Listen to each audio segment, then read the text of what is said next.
Immanuel Kant, architect of modern philosophy. In this video, we'll break down one of the most influential philosophers of his time, from believing that reason shaped our understanding of reality to arguing that morality stems from rational duty rather than desire or consequence. He engineered what he called a Copernican revolution in thought, fundamentally reorienting how humans understand knowledge, morality, and their place in the cosmos. He never travelled more than 10 miles from his birthplace, yet his ideas reshaped intellectual life across continents. His 3 critiques stand as monuments of systematic philosophy, dense and demanding works that require years to fully comprehend.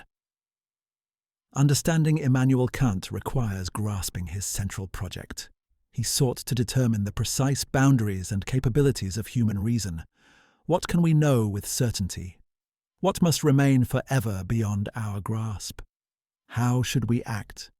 What may we hope for? These questions drove his philosophical architecture.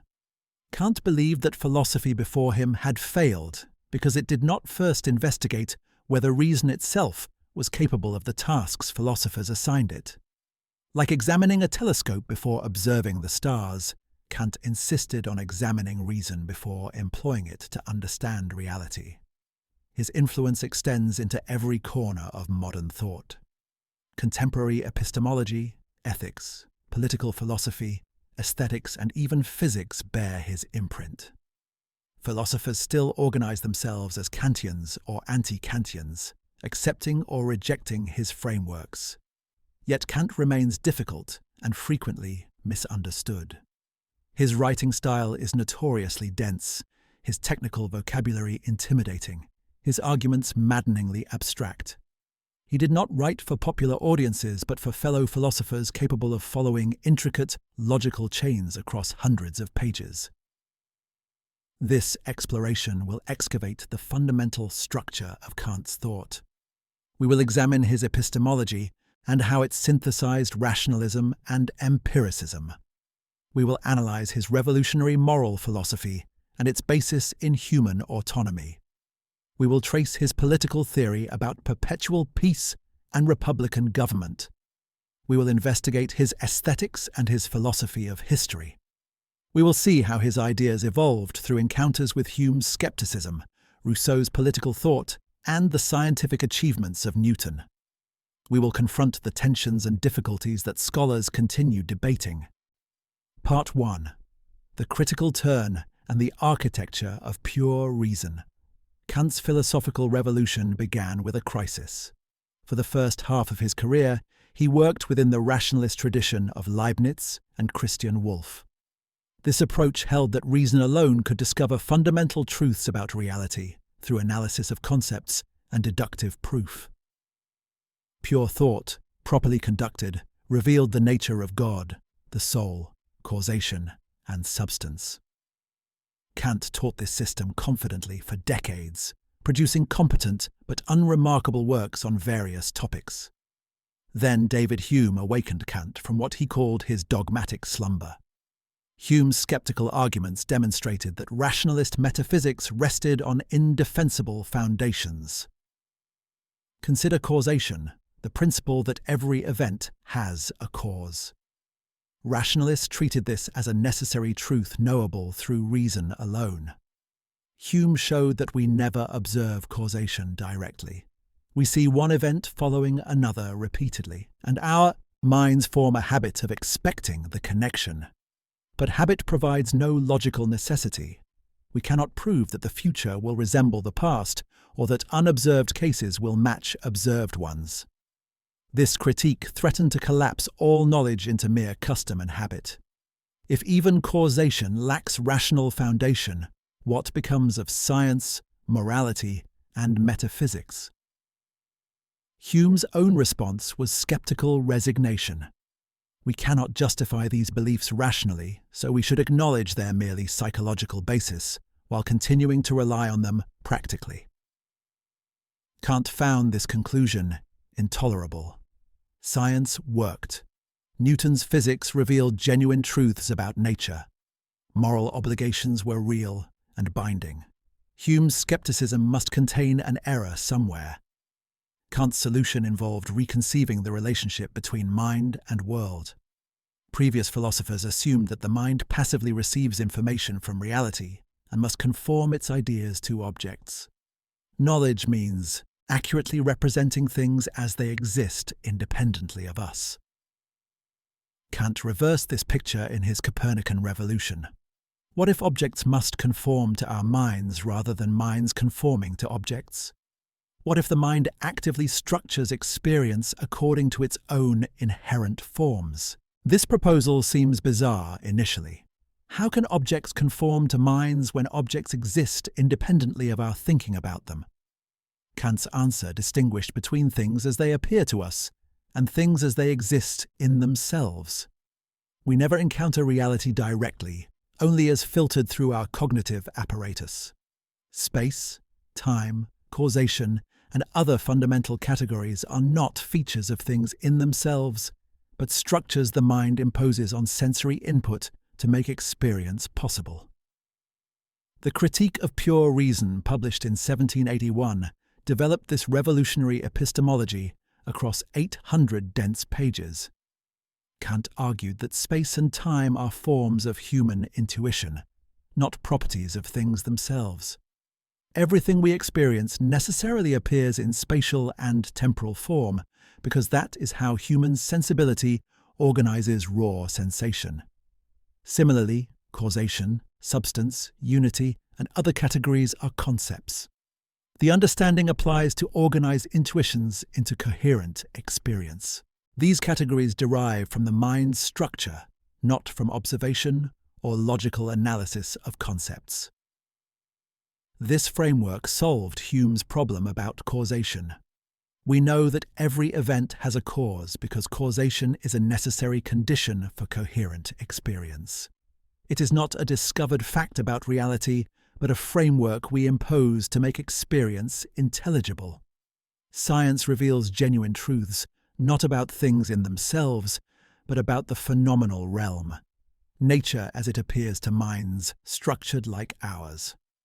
Newton's laws describe necessary patterns in possible experience, which is precisely what scientific knowledge requires.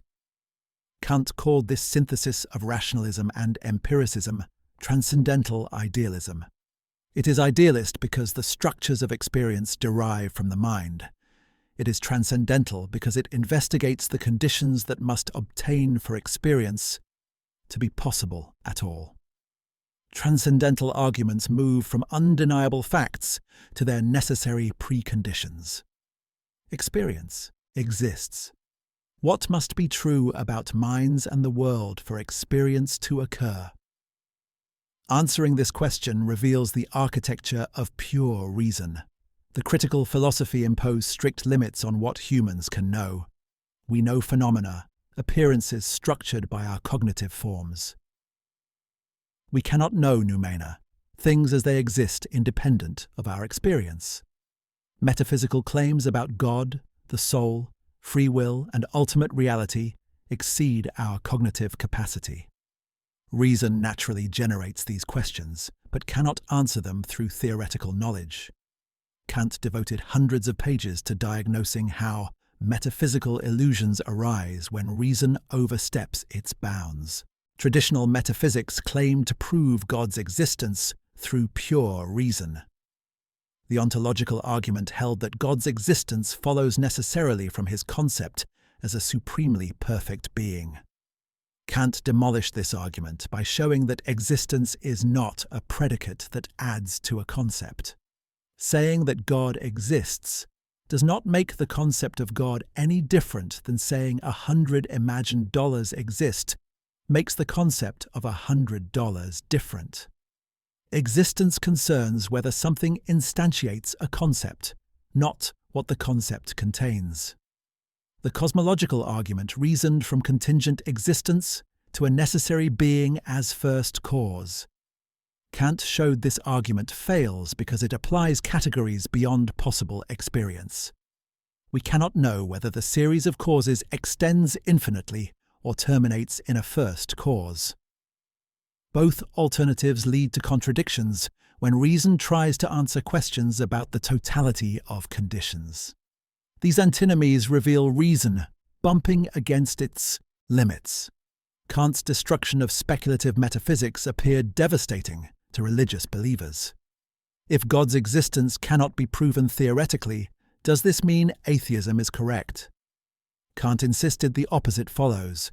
If theoretical reason cannot prove God exists, it equally cannot prove God does not exist. Theoretical agnosticism makes room for practical faith based on moral requirements, rather than metaphysical proof. Kant famously wrote that he denied knowledge to make room for faith. The first critique's epistemology enabled scientific realism within its proper domain. Physics studies phenomena and discovers genuine necessary truths about experienced nature, but it also established human ignorance about ultimate reality. We know how things appear to beings with our cognitive structure. We cannot know whether reality in itself resembles our experience of it or differs radically.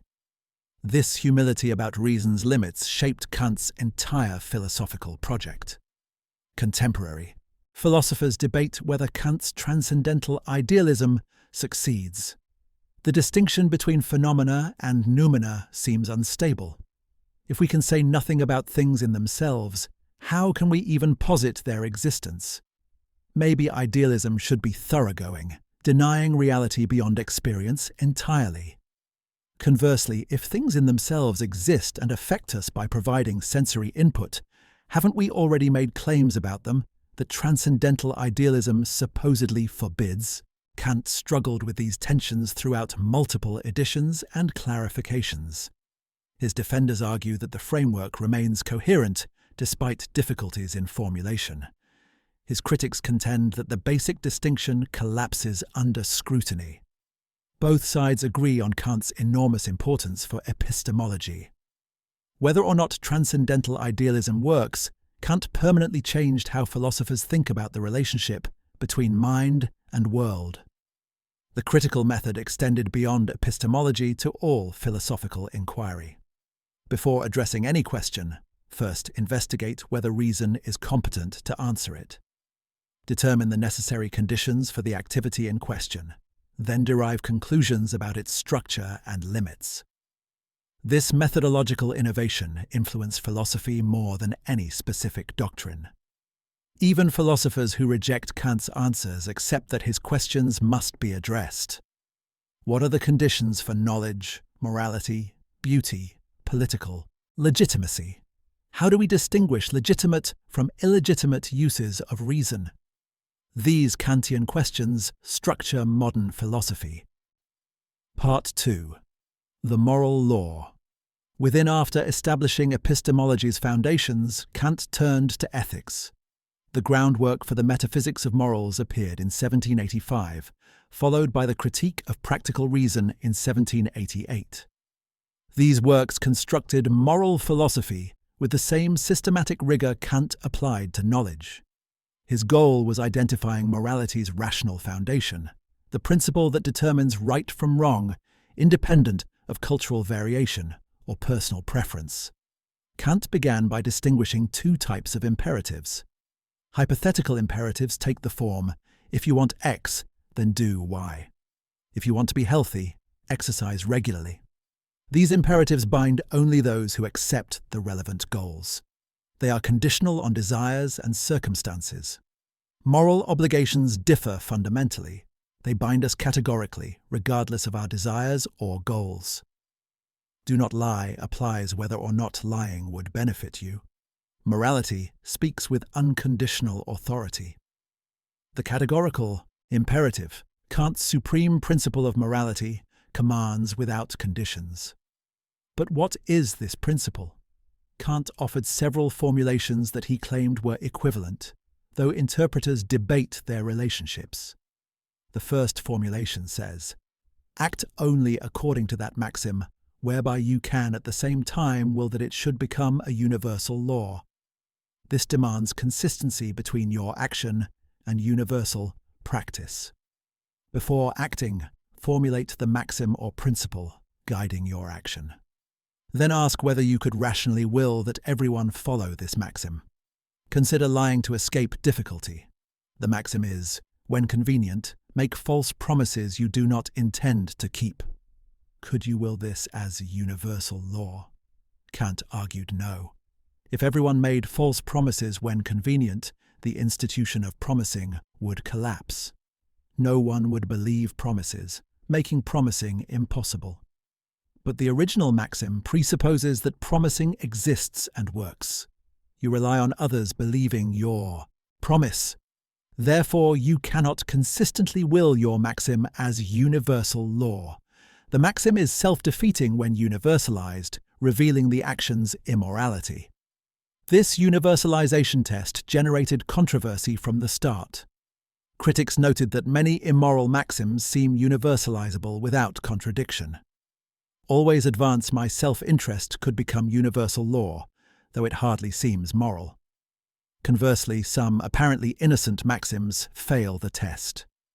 Never use contraception could be willed universally, but universal non-reproduction would end humanity, creating the kind of contradiction Kant identifies with immoral maxims. Kant's second formulation addressed these concerns by focusing on human dignity. Act in such a way that you treat humanity, whether in your own person or in the person of any other, never merely as a means but always at the same time as an end. This formula prohibits using people as tools for your purposes without respecting their autonomy. Lying to someone treats them as means because you manipulate their beliefs to serve your goals. You deny them the opportunity to make informed choices about their own life. The concept of human dignity grounded in rational autonomy became Kant's most influential ethical contribution. Humans possess unconditional worth because we are rational agents capable of self-legislation. We can step back from our desires and ask whether acting on them is right. We can commit ourselves to principles and act from duty rather than inclination. This capacity for autonomous moral choice generates dignity that demands absolute respect. Kant distinguished between acting from duty and acting in conformity with duty. A shopkeeper who charges fair prices from self-interest acts in conformity with duty, but not from duty. His action is right, but lacks moral worth, because it stems from calculating advantage, not moral principle. Only actions performed because duty requires them, even when inclination opposes, possess genuine moral worth. This rigorous view means that many apparently good actions lack moral value, because they spring from natural sympathy or self-interest rather than respect for moral law. This position troubled critics who found Kant elevating cold reason over warm feeling. Does morality really require acting against our inclinations? Cannot helping others from love or compassion have moral worth? Kant insisted that actions from sympathetic inclination are not morally worthy, precisely because they are not free. You are determined by your feelings, not self-legislating according to reason. True moral worth requires autonomy, acting according to rationally chosen principles rather than natural impulses. The concept of autonomy occupied the center of Kant's ethics. Autonomy means self-legislation, giving law to yourself rather than receiving it from outside authority. Heteronomy means subjection to external authority, whether from God, tradition, desire, or social pressure.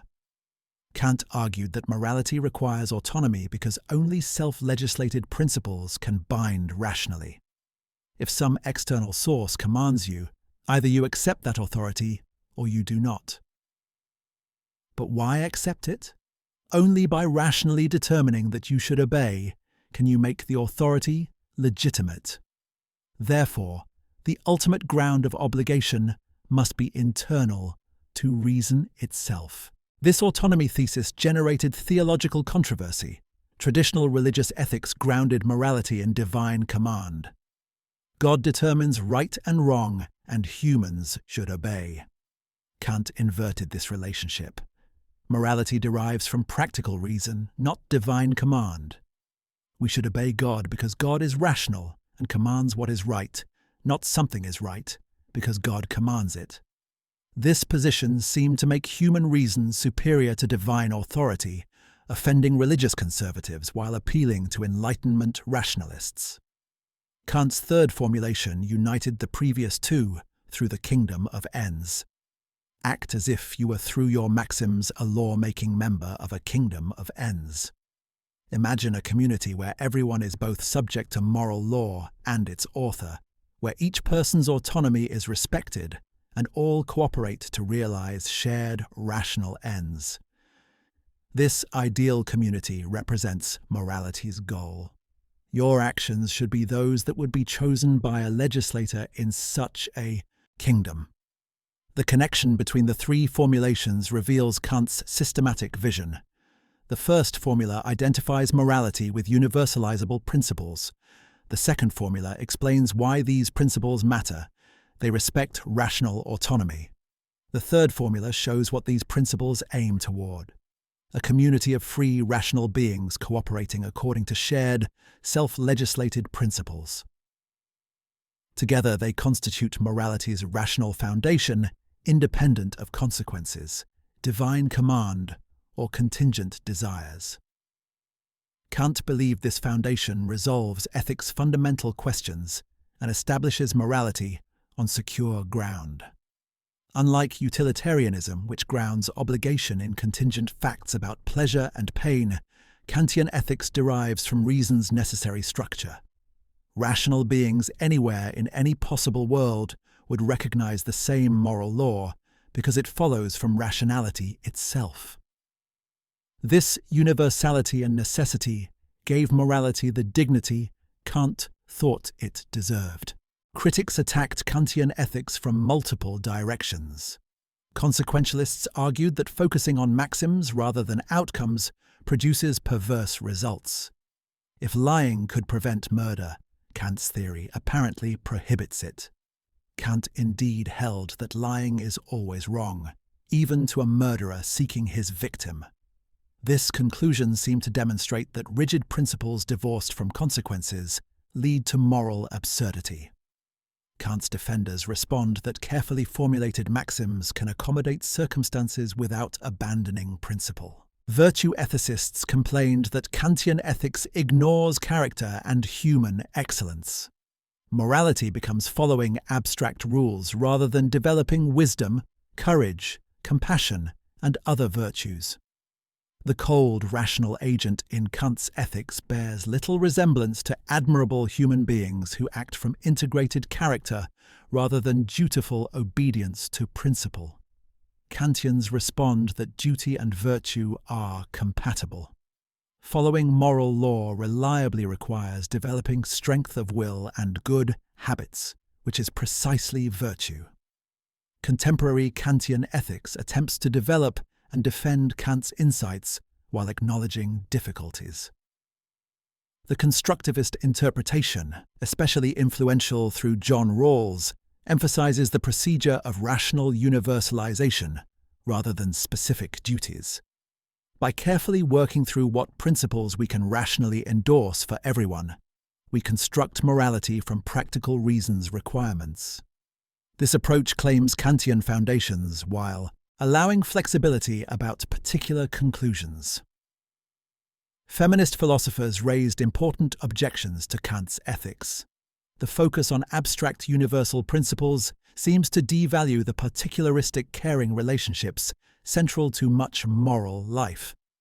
Mothers caring for children, friends supporting friends, and partners loving partners cannot be captured by impersonal duties binding all rational agents. An adequate ethics must include partiality and emotion alongside impartial principles. Some feminists develop Kantian resources to address these concerns, while others see them as fundamental limitations requiring alternative frameworks. Despite controversies, Kant's influence on moral philosophy remains overwhelming. The concept of human dignity grounds contemporary human rights discourse.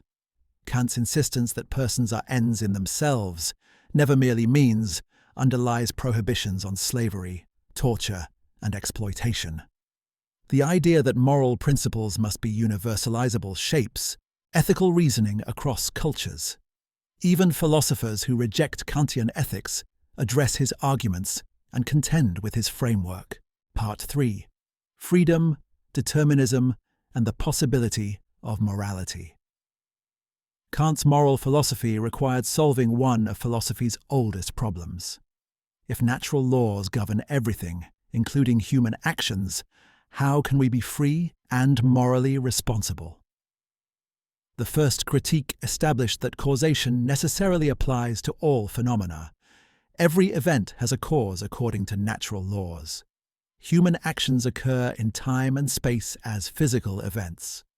Therefore, human actions must be causally determined like everything else in nature. But morality presupposes freedom. Ought implies can. We can be obligated only to do what we are free to do. This apparent contradiction between natural determinism and moral freedom threatened Kant's entire philosophical project. His solution involved distinguishing between humans as phenomena and humans as noumena. As phenomenal beings appearing in experience, humans are subject to natural laws like any other objects. Our actions can be predicted and explained through psychology, sociology, and biology. Science reveals causal patterns in human behavior, just as it reveals causal patterns in physics. But as noumenal beings, as things in themselves independent of appearance, humans might be free. We cannot know theoretically that we are free because freedom is not observable in experience. But neither can we prove we are unfree because we cannot know anything theoretical about things in themselves. Freedom remains theoretically possible, though unprovable. This possibility suffices for morality because moral obligation requires only that freedom is possible, not that we can prove it. Kant argued that practical reason provides grounds for believing in freedom that theoretical reason cannot supply. When you deliberate about what to do, you presuppose you are free to choose among alternatives. The standpoint of agency requires assuming freedom, even if theoretical knowledge cannot confirm it. Since morality undeniably exists as a fact of practical reason and morality requires freedom, we must believe we are free in our practical reasoning, even while acknowledging theoretical agnosticism. This solution satisfied neither compatibilists nor libertarians about free will. Compatibilists argue that freedom is compatible with determinism because freedom means acting according to your will without external constraint, not acting uncaused. Kant rejected compatibilism as inadequate. If your will itself is determined by prior causes, you are not truly autonomous. Genuine moral responsibility requires freedom from causal determination, not just freedom from external compulsion. Libertarians embrace freedom requiring indeterminism, but struggle to explain how undetermined actions can be rational rather than random. If your choice is not determined by reasons or character, how is it yours? Kant's two-standpoint solution attempts to preserve both rational causation and ultimate freedom by locating them in different domains. As phenomena, we are causally determined. As noumena, we are free. But critics question whether this division succeeds. If the noumenal self is the real you, what role does the phenomenal, causally determined self play? If your actions in time are determined, how does noumenal freedom matter? Kant acknowledged these difficulties without resolving them to everyone's satisfaction. He insisted that the distinction between phenomena and noumena, though theoretically inexplicable, is practically indispensable. We must think of ourselves as both causally embedded natural beings and free moral agents. The first standpoint belongs to the theoretical, reason explaining natural events.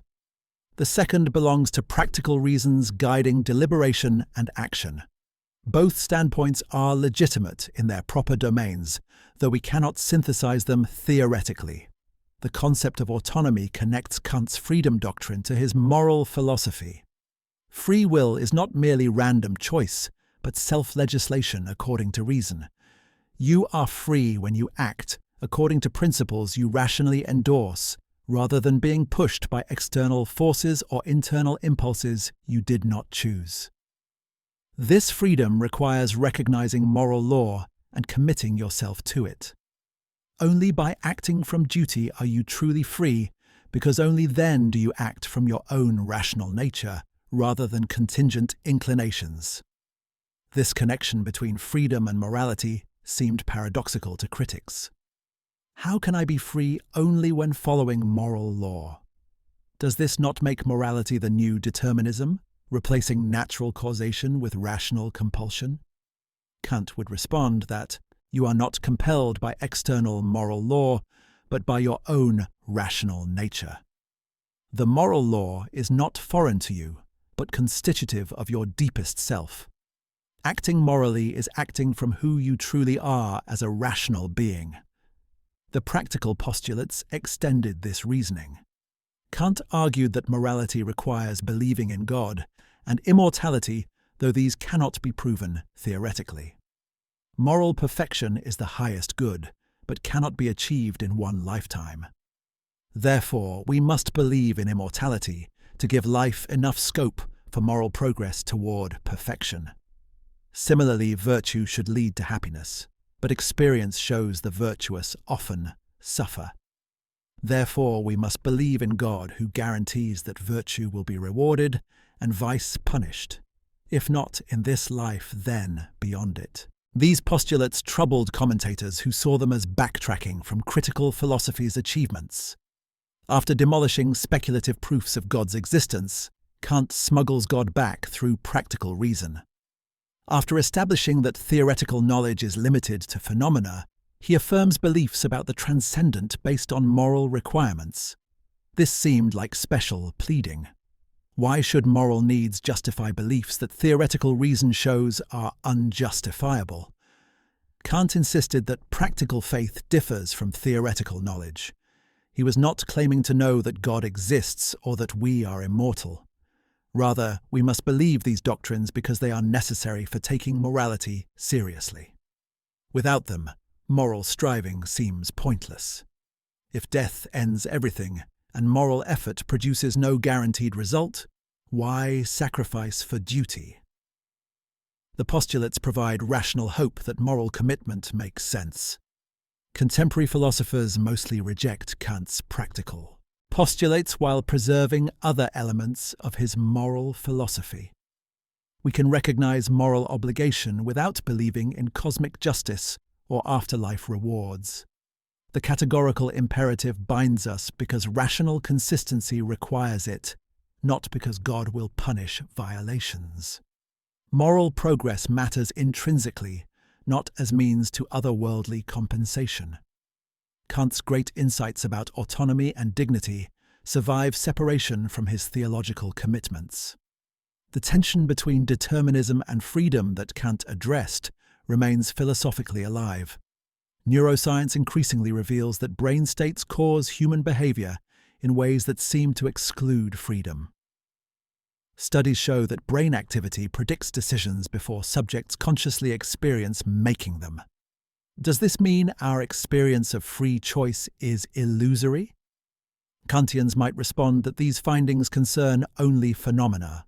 They show how human actions appear to observers, but do not touch the question of noumenal freedom.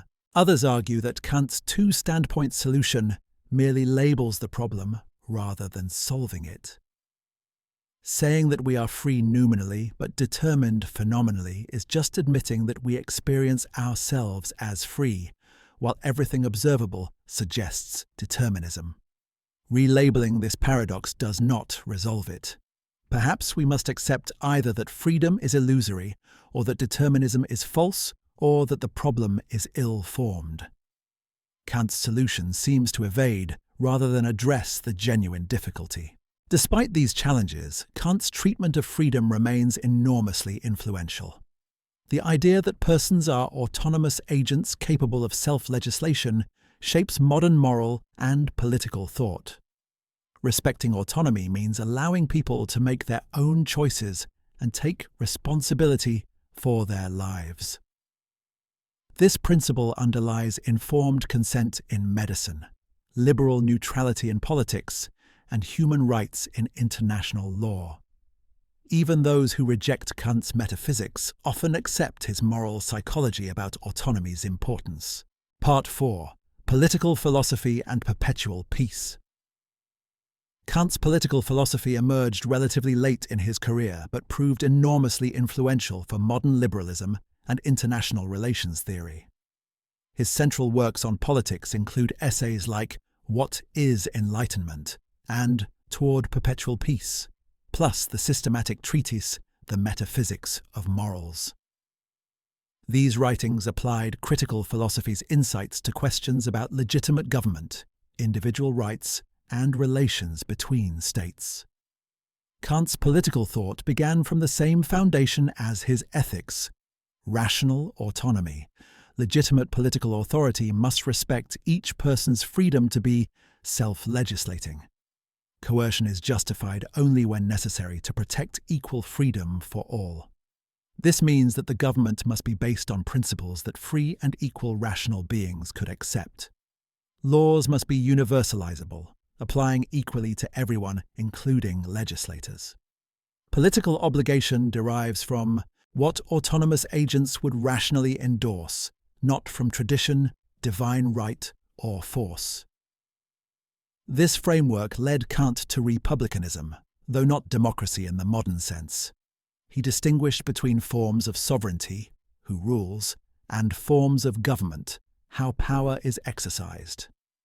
Sovereignty could be monarchy, aristocracy, or democracy, depending on whether one, few, or many hold ultimate power. Government could be republican or despotic, depending on whether it separates legislative and executive functions and respects rule of law.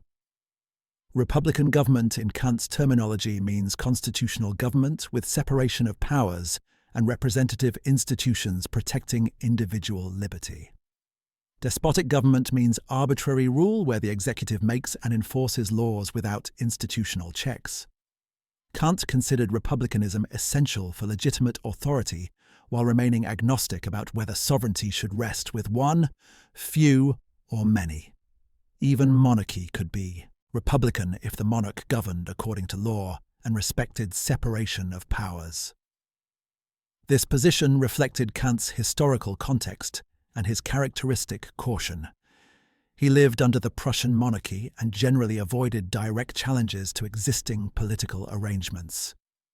His support for the French Revolution's principles combined with criticism of its violence and disorder revealed this tension.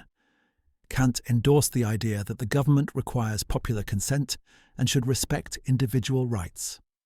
But he opposed revolutionary violence as contrary to law and likely to produce worse tyranny than it destroyed. The concept of the social contract provided Kant's theory with its foundation, though not in empirical terms. Kant did not claim that historical states arose from actual contracts.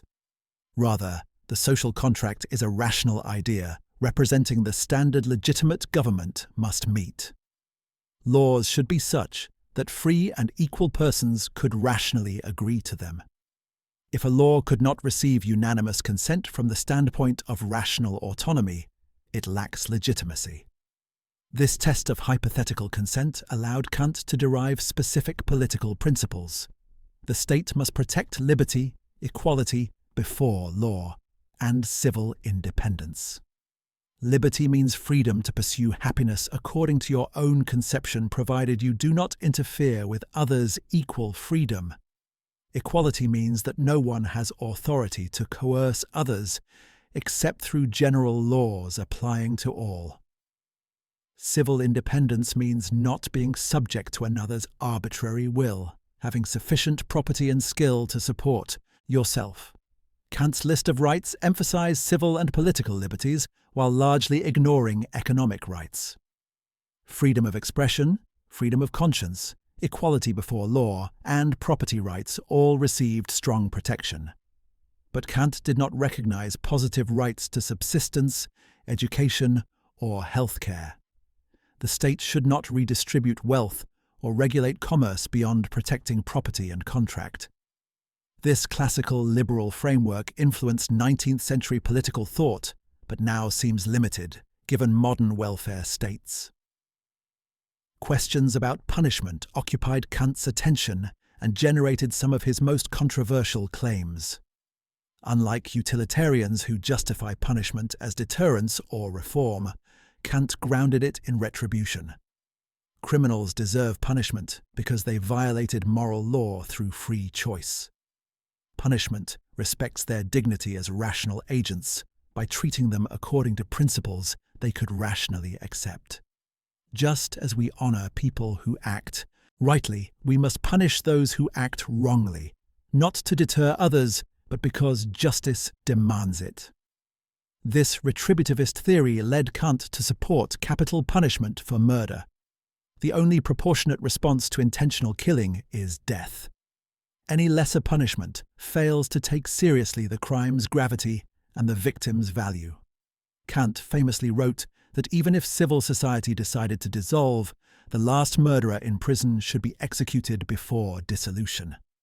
Justice requires it, regardless of social utility. Contemporary Kantians mostly reject capital punishment while preserving retributive principles. Punishment can respect dignity and satisfy justice without taking life. The key insight is that wrongdoers are owed proportionate response to their crimes, not that any particular punishment schedule follows from moral law.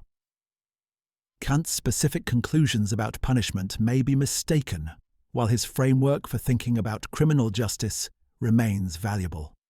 The most influential portion of Kant's political philosophy concerned international relations.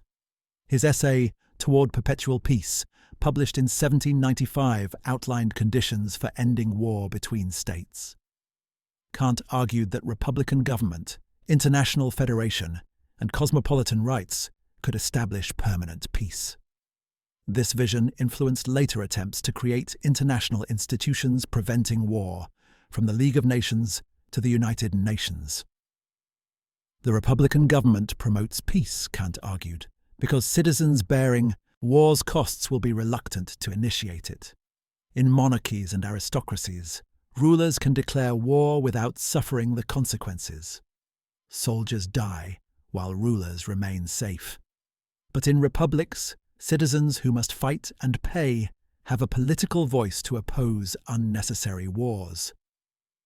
This democratic peace theory became influential in international relations scholarship, though empirical evidence remains contested. International federation meant creating a League of Nations that renounces war and settles disputes through arbitration. This federation would not be a world state with authority to coerce members. Rather, it would be a voluntary association where states commit to peaceful dispute resolution and mutual defense against aggressors. Kant believed rational self-interest would eventually drive all states to join such a federation because war's destruction exceeds any benefits. Cosmopolitan rights involved limited hospitality to foreigners. States should not treat visitors as enemies or subjects, but as potential guests.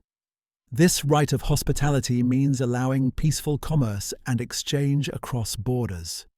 It does not mean open borders or a requirement to admit all foreigners permanently, but it does prohibit xenophobic policies treating outsiders as threats merely because they are foreign. These three principles together would establish perpetual peace by removing causes of war. Republican governments are less warlike. The International Federation provides peaceful means to resolve conflicts. Cosmopolitan rights enables commercial ties that make war economically destructive for all parties. Over time, Kant believed rational states would recognize these advantages and adopt institutions promoting peace. Kant's optimistic vision for perpetual peace contrasts sharply with realist international relations theory, emphasizing power competition and security dilemmas. Realists argue that anarchy in international relations ensures conflict because no authority can enforce agreements. States must rely on self-help in a dangerous world, leading to arms races and preventive wars.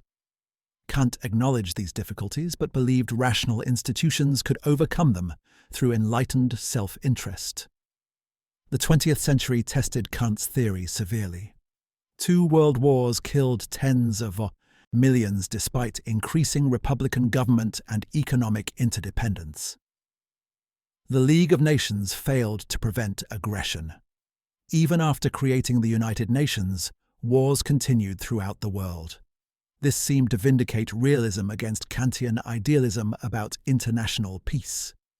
However, other evidence supports Kant's thesis.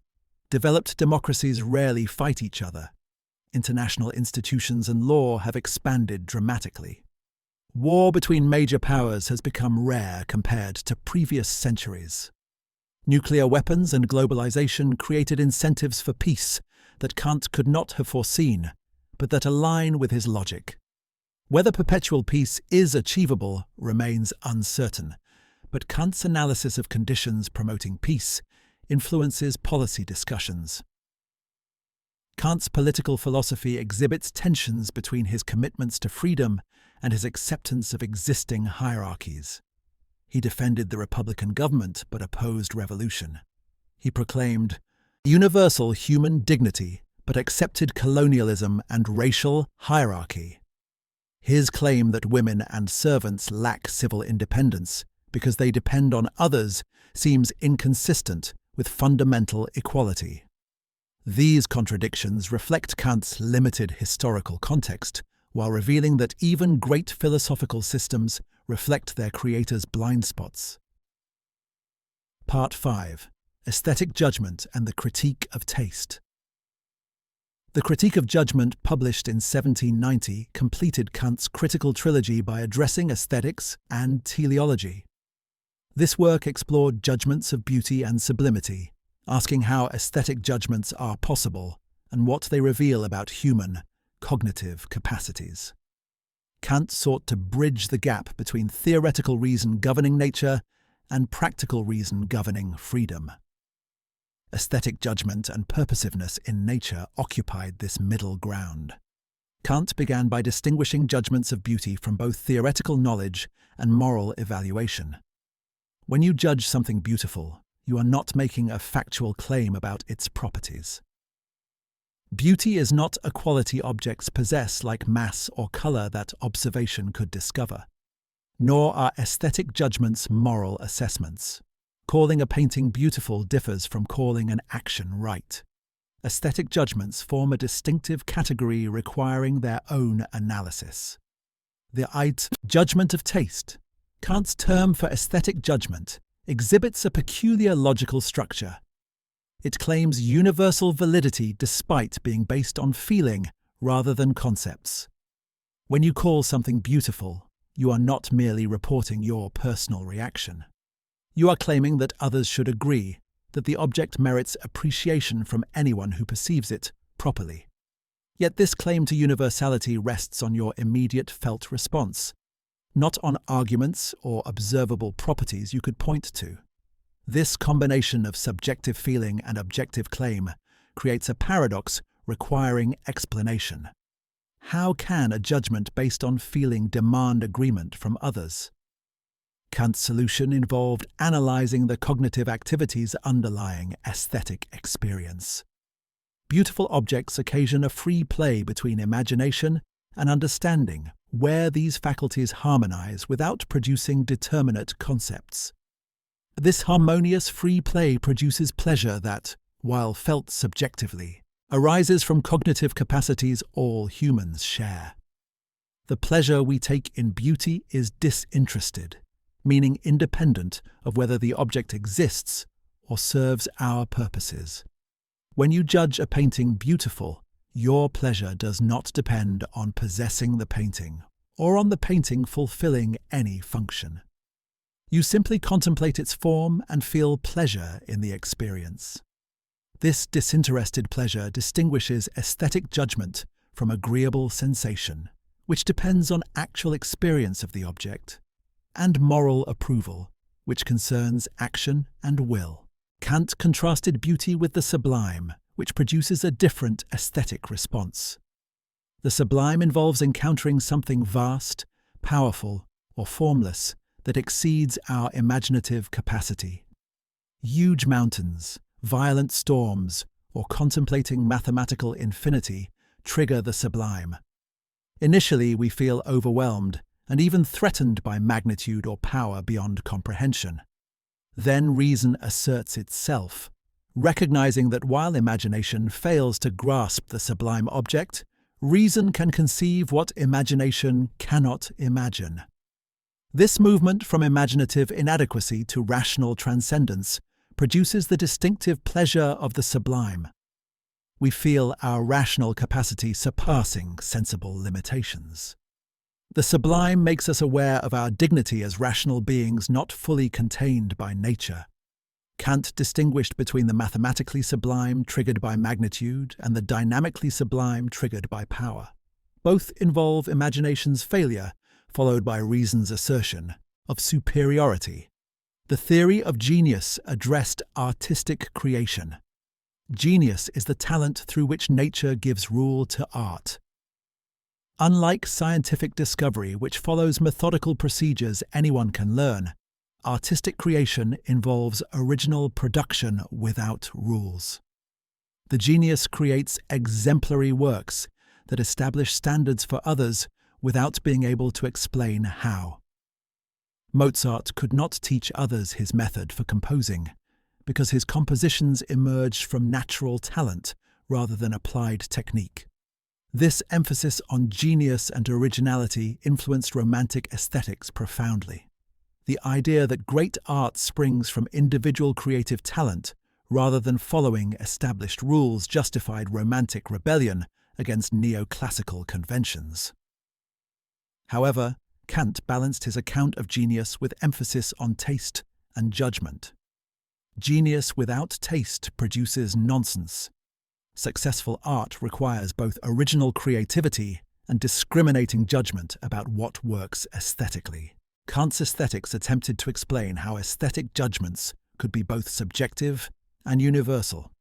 The solution involved locating aesthetic experience in cognitive capacities common to all humans. Because we share the same basic cognitive structure, beautiful objects cause similar responses across individuals. Yet because beauty involves feeling rather than concepts, aesthetic disagreement cannot be resolved through argument. You can point out features of artworks hoping to occasion appropriate responses in others, but you cannot prove beauty through logical demonstration. Contemporary philosophers debate whether Kant's aesthetics succeeds. The claim that aesthetic judgments require universal assent seems overstated. Different cultures find different things beautiful, suggesting cultural relativity rather than universal cognitive structure. Even within cultures, people disagree about aesthetic value. Kant might respond that his theory concerns ideal judgments under optimal conditions, not actual disagreement reflecting distorted perception or undeveloped taste. The concept of purposiveness without purpose occupied central place in Kant's aesthetic theory. Beautiful objects appear designed for our cognitive capacities, as if made to please us, yet they have no actual purpose. Nature displays patterns and forms that seem intentional without serving functions. This apparent purposiveness makes nature comprehensible and aesthetically satisfying while not requiring actual design or designer. Kant used this concept to connect aesthetics to his broader philosophy about how human minds impose order on experience. Part 6. History, Progress, and Enlightenment. Kant's philosophy of history addressed whether human societies progress toward improvement and what role philosophy plays in social development. His essays on history articulated a vision of rational progress through conflict that influenced later philosophies of history, from Hegel to Marx. Kant believed that nature uses human unsociability to drive social and moral development toward enlightenment and perpetual peace. The central paradox involved what Kant called unsocial sociability. Humans need society to develop their capacities, but also possess antisocial tendencies toward competition and self-interest. We want independence, yet require cooperation. This tension produces conflict that drives progress. Competition motivates effort and innovation. Conflict forces development of legal and political institutions to manage disputes. The same selfishness that makes cooperation difficult ultimately creates incentives for establishing social order. Kant proposed that nature has a plan using human vices to achieve moral ends. Individual selfishness serves the species' development toward rational autonomy. Wars, though terrible for participants, promote cultural exchange and eventually motivate international cooperation. Competition in arts and sciences, driven by vanity and ambition, nonetheless advances knowledge and culture. Nature's cunning uses our flawed motivations to produce outcomes. Reason would endorse, even though individuals do not consciously aim at them. This teleological view of history supposed that despite appearances, historical events exhibit purposive direction toward rational goals. The bloody conflicts and injustices filling history somehow serve humanity's progress toward enlightenment. Critics complained this made Kant guilty of the same metaphysical speculation about ultimate purposes he had criticized in theoretical philosophy. How can we know nature has purposes, or that history progresses when such claims exceed possible experience? Kant acknowledged that his philosophy of history involves regulative ideas rather than constitutive knowledge. We cannot prove history progresses, but adopting this assumption makes practical sense. Believing in progress motivates working toward improvement rather than accepting existing evils as permanent. The philosophy of history functions as practical faith, similar to belief in God and immortality. We cannot know it is true theoretically, but must believe it practically. The essay, What is Enlightenment?, defined enlightenment as humanity's emergence from self-imposed immaturity. Immaturity means inability to use one's understanding without another's guidance. Enlightenment requires courage to think for yourself, rather than deferring to authority. Kant's motto, sapere aude, or dare to know, captured this spirit.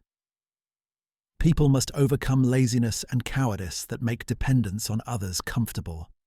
Kant distinguished between public and private use of reason. Private reason operates within institutional roles where you must follow established rules. Soldiers must obey orders. Clergy must teach church doctrine. Citizens must pay taxes. But public reason involves addressing humanity as a whole through writing and speaking. Even when following orders privately, you may criticize policies publicly. This distinction allowed criticism while maintaining social order. The hope for progress rested on spreading enlightenment through public discourse.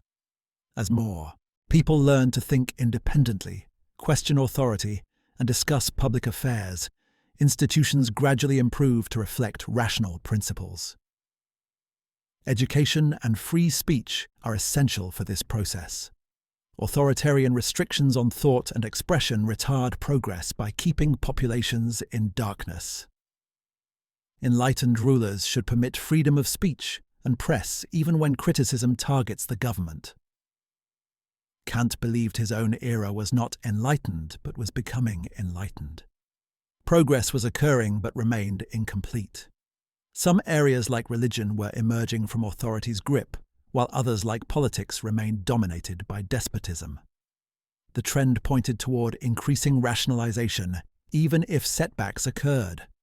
Future generations would achieve fuller enlightenment than Kant's contemporaries experienced. This optimistic progressivism reflected 18th century confidence in reason's power to improve human affairs. The scientific revolution demonstrated nature's comprehensibility.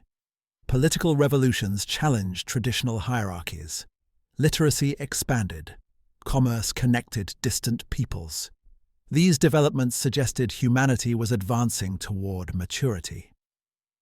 Kant's philosophy of history rationalized this progressive confidence through teleological narrative about nature's purposes. The French Revolution tested Kant's theory.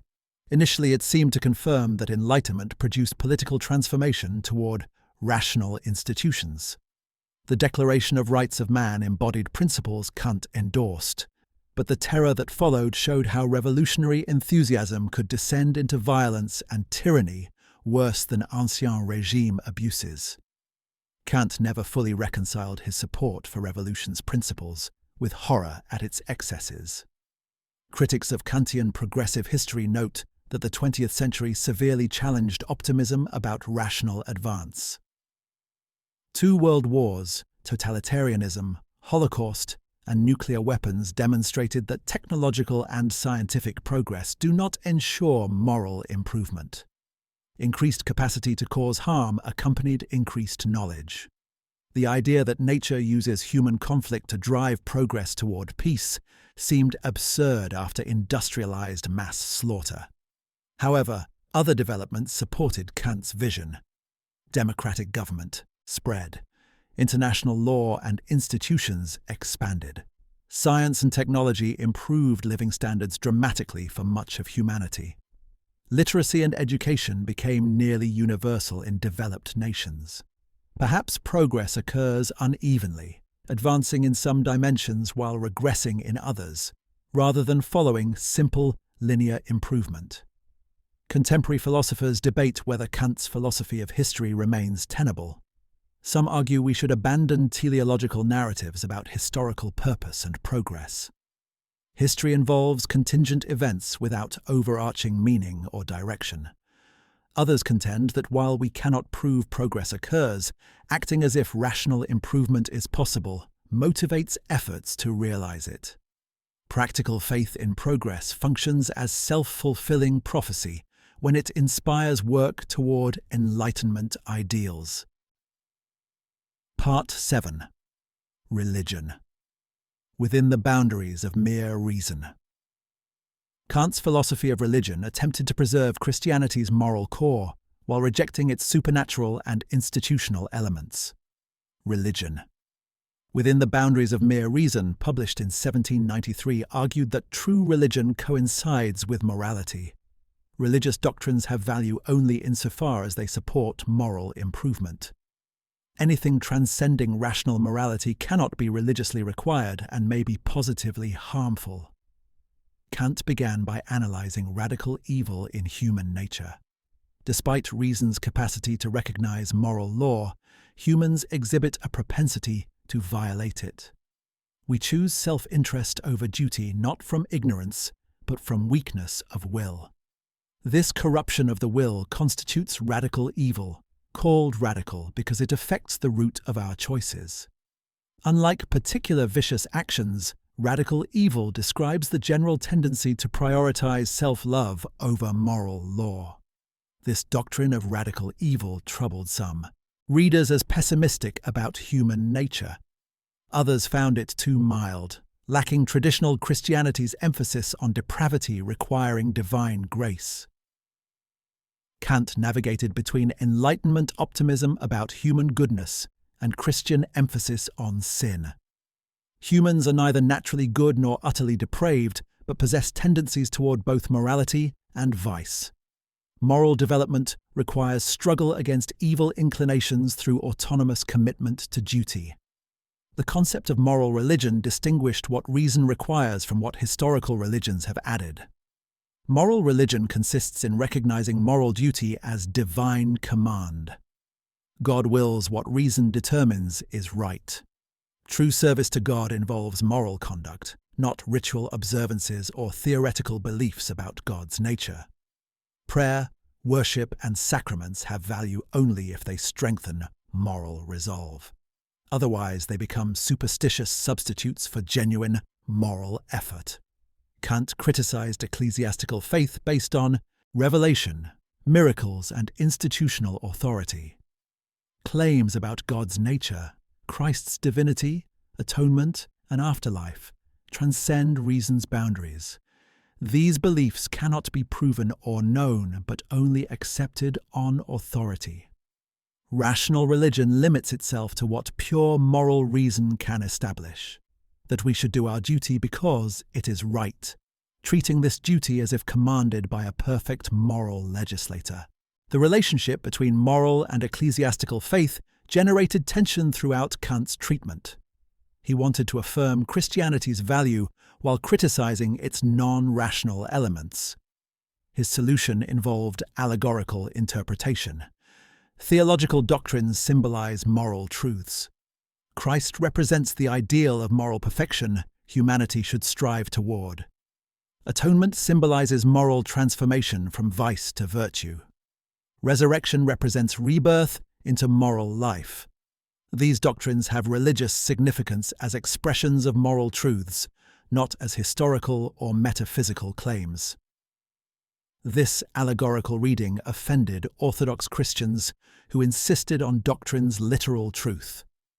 If Christ did not actually die and resurrect, Christianity loses its foundation. If original sin and atonement are merely symbols for moral psychology, what distinguishes Christianity from secular ethics? Kant's religion seemed to dissolve Christianity into morality, eliminating anything specifically religious or Christian. Kant would respond that his approach preserves Christianity's essential truth while discarding historical accretions. The core message about human moral transformation and striving for perfection remains intact. Supernatural additions reflect human tendency toward superstition and should be abandoned as enlightenment progresses. The Church's proper function involves moral education, not enforcing theological conformity or claiming exclusive salvation. The question of grace and merit concerned Kant deeply.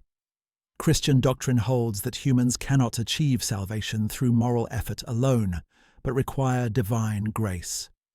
Good works do not merit salvation, which comes through faith in Christ's sacrifice. Kant rejected this view as morally pernicious. If salvation depends on grace rather than moral effort, why should anyone prioritize virtue? Making salvation depend on something other than moral conduct undermines morality's authority. Kant argued that moral improvement must depend entirely on autonomous effort. You can become better only by committing yourself to moral law and struggling against evil inclinations. Divine assistance would make this achievement heteronymous rather than autonomous. Even if God helps, you must view moral progress as your responsibility, requiring your effort. Practical reason requires acting as if everything depends on you, though theoretical agnosticism allows hoping for divine aid. The problem of evil in Kant's religious philosophy differed from traditional theodicy. Kant did not attempt to justify God's permission of evil as serving higher purposes. Rather, he focused on human moral response to evil. Our task involves combating evil through moral effort, not explaining why evil exists. Whether God permits evil for incomprehensible reasons, or whether evil exists for no purpose, makes no practical difference.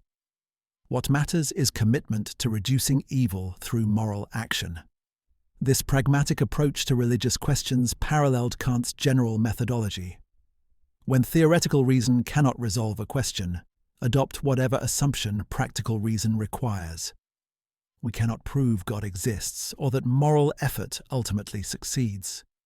But we must believe these doctrines to maintain moral commitment. Religious faith functions as practical necessity rather than theoretical knowledge. Kant's vision of the religious community emphasized moral improvement over ritual and doctrine. The true church consists of all people committed to moral law, regardless of denomination or belief. This invisible church united by shared moral purpose contrasts with visible churches divided by incompatible theologies. As enlightenment progresses, visible churches should increasingly approximate the invisible church by emphasizing morality over doctrine and cooperation over sectarian conflict. Part 8. The Systematic Unity of Critical Philosophy. Understanding Kant requires grasping how his various works fit together into a unified philosophical system.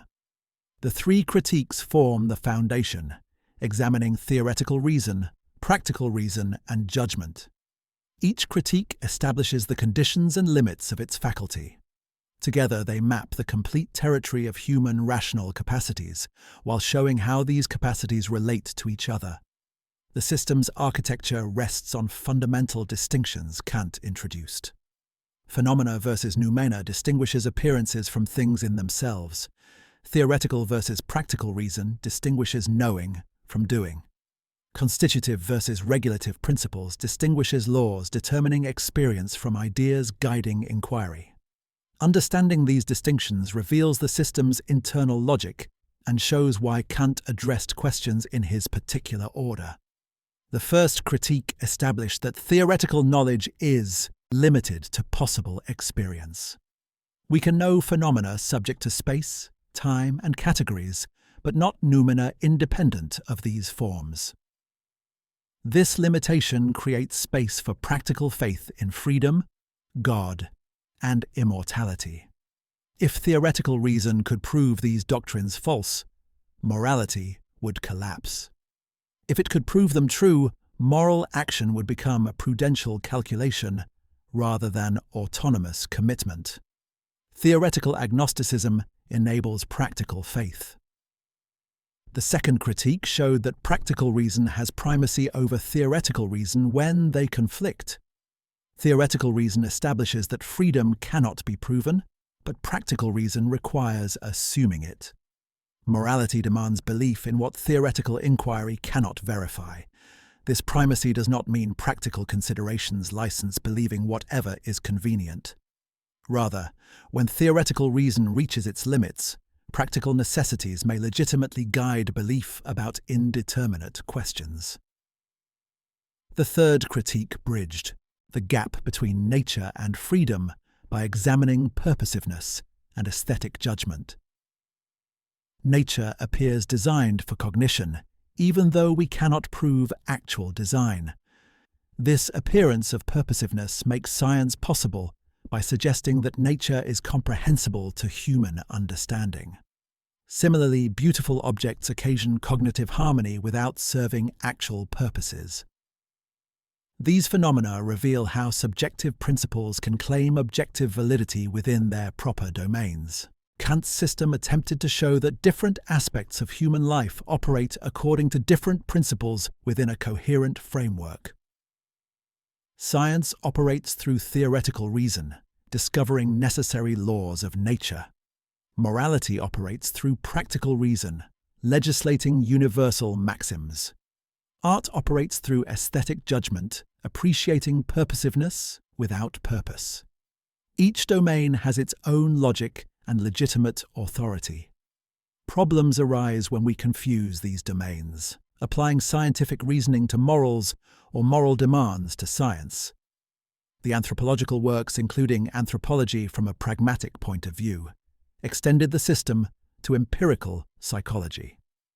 Kant distinguished empirical anthropology, studying how humans actually behave, from pragmatic anthropology, examining how humans should develop their capacities. The first belongs to theoretical knowledge about phenomena. The second connects to practical reason by identifying conditions for moral and cultural progress. Both are compatible with critical philosophy when properly distinguished from transcendental inquiry. The concept of systematicity itself played a crucial role in Kant's thought. Reason naturally seeks unity, connecting particular judgments under general principles. This drive towards systematic unity motivates scientific theorizing and philosophical inquiry. However, we must distinguish between legitimate systematization, organizing known facts under principles, and illegitimate speculation, claiming knowledge beyond experience. Critical philosophy examines reason's systematizing activity to determine when it produces genuine knowledge versus metaphysical illusion. The regulative use of ideas exemplified legitimate systematization. Ideas of God, freedom, and immortality cannot be known theoretically but function as regulative principles, guiding inquiry and action. We investigate nature as if a divine intelligence designed it for comprehensibility. We act as if freedom is real and moral effort matters. These ideas organize experience and motivate appropriate attitudes, even though we cannot verify them empirically. Kant believed that previous philosophy failed because it lacked systematic understanding of reason's proper employment. Rationalists like Leibniz overstated reason's theoretical capacities, claiming knowledge about God and souls exceeding possible experience. Empiricists like Hume understated reason's legitimate scope, reducing causation to mere habit. Kant's critical system charted the middle course, identifying both capacities and limitations for each rational faculty. The systematic unity extended to his practical works on politics, religion, and education. Political philosophy applied practical reason to questions about legitimate authority and international relations. Philosophy of religion examined what reason can establish about God and human destiny. Educational theory explored how human capacities develop toward maturity. All these applications reflected principles established in the three critiques, showing the system's comprehensive scope.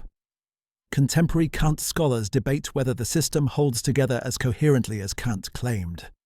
The relationship between phenomena and noumena remains obscure. The primacy of practical reason seems questionable. The bridge between nature and freedom that the third critique supposedly provides may not succeed. These tensions suggest that Kant's system contains unresolved difficulties, despite its impressive scope and rigor. However, even critics acknowledge the system's remarkable ambition and partial success.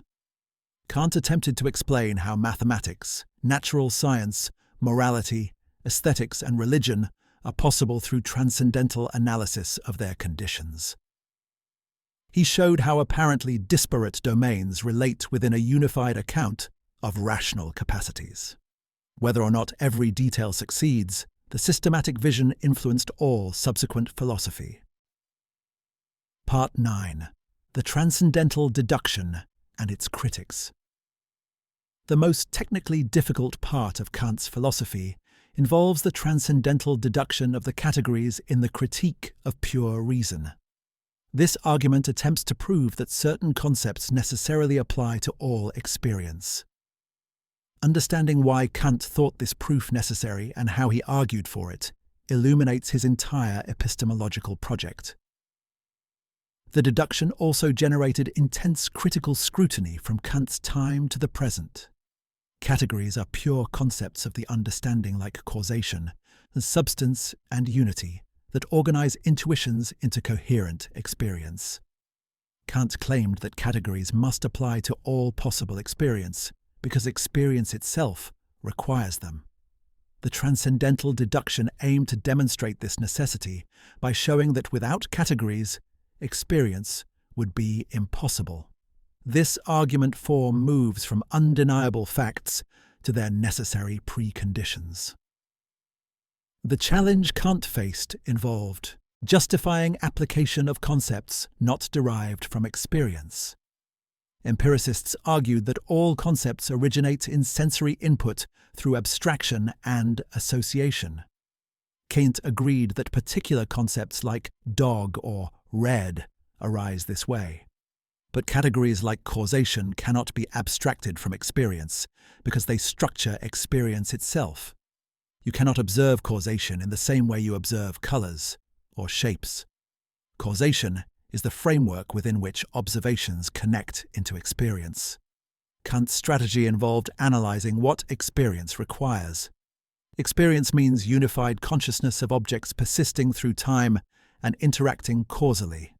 Not mere disconnected sensations, but awareness of an objective world independent of your particular perceptions. For this objective experience to occur, the sensory manifold must be synthesized according to rules. Categories provide these rules. Without them, you would have sensations, but no experience of objects. The argument proceeded, through analysis of apperception, the I think, that can accompany all representations. Self-consciousness requires that representations belong to a single subject across time. But this unity cannot be given in the sense of experience, which presents only the succession of states. Unity must be produced through synthesis, combining representations under concepts. The same activity that produces self-consciousness also produces objective experience by applying categories to sensory input. This transcendental argument claimed to show that categories necessarily apply to phenomena because phenomena are constituted through categorical synthesis. You cannot have experience without objects, cannot have objects without unity, cannot have unity without synthesis, and cannot have synthesis without categories. Therefore, categories necessarily apply throughout possible experience. This established synthetic a priori knowledge, universal and necessary truths, not derived from experience, but conditioning experience itself. Critics immediately attacked the deduction's assumptions and inferences. The argument presupposes that experience requires objective reference and unified self-consciousness. Maybe this reflects contingent features of human psychology, rather than necessary conditions for any possible experience. Perhaps beings with different cognitive structures could have experience without applying our categories. Kant's argument shows at most what conditions our type of experience, not what any possible experience requires. The inference from apperception to categorical synthesis seemed questionable. Even granting that self-consciousness requires synthesizing representations, why does this synthesis require Kant's specific categories? Maybe different organizing principles could produce unified consciousness. The argument from unity to causation particularly troubled readers. Recognizing representations as yours does not obviously require thinking them as causally connected. Kant revised the deduction significantly between the first and second editions of the Critique.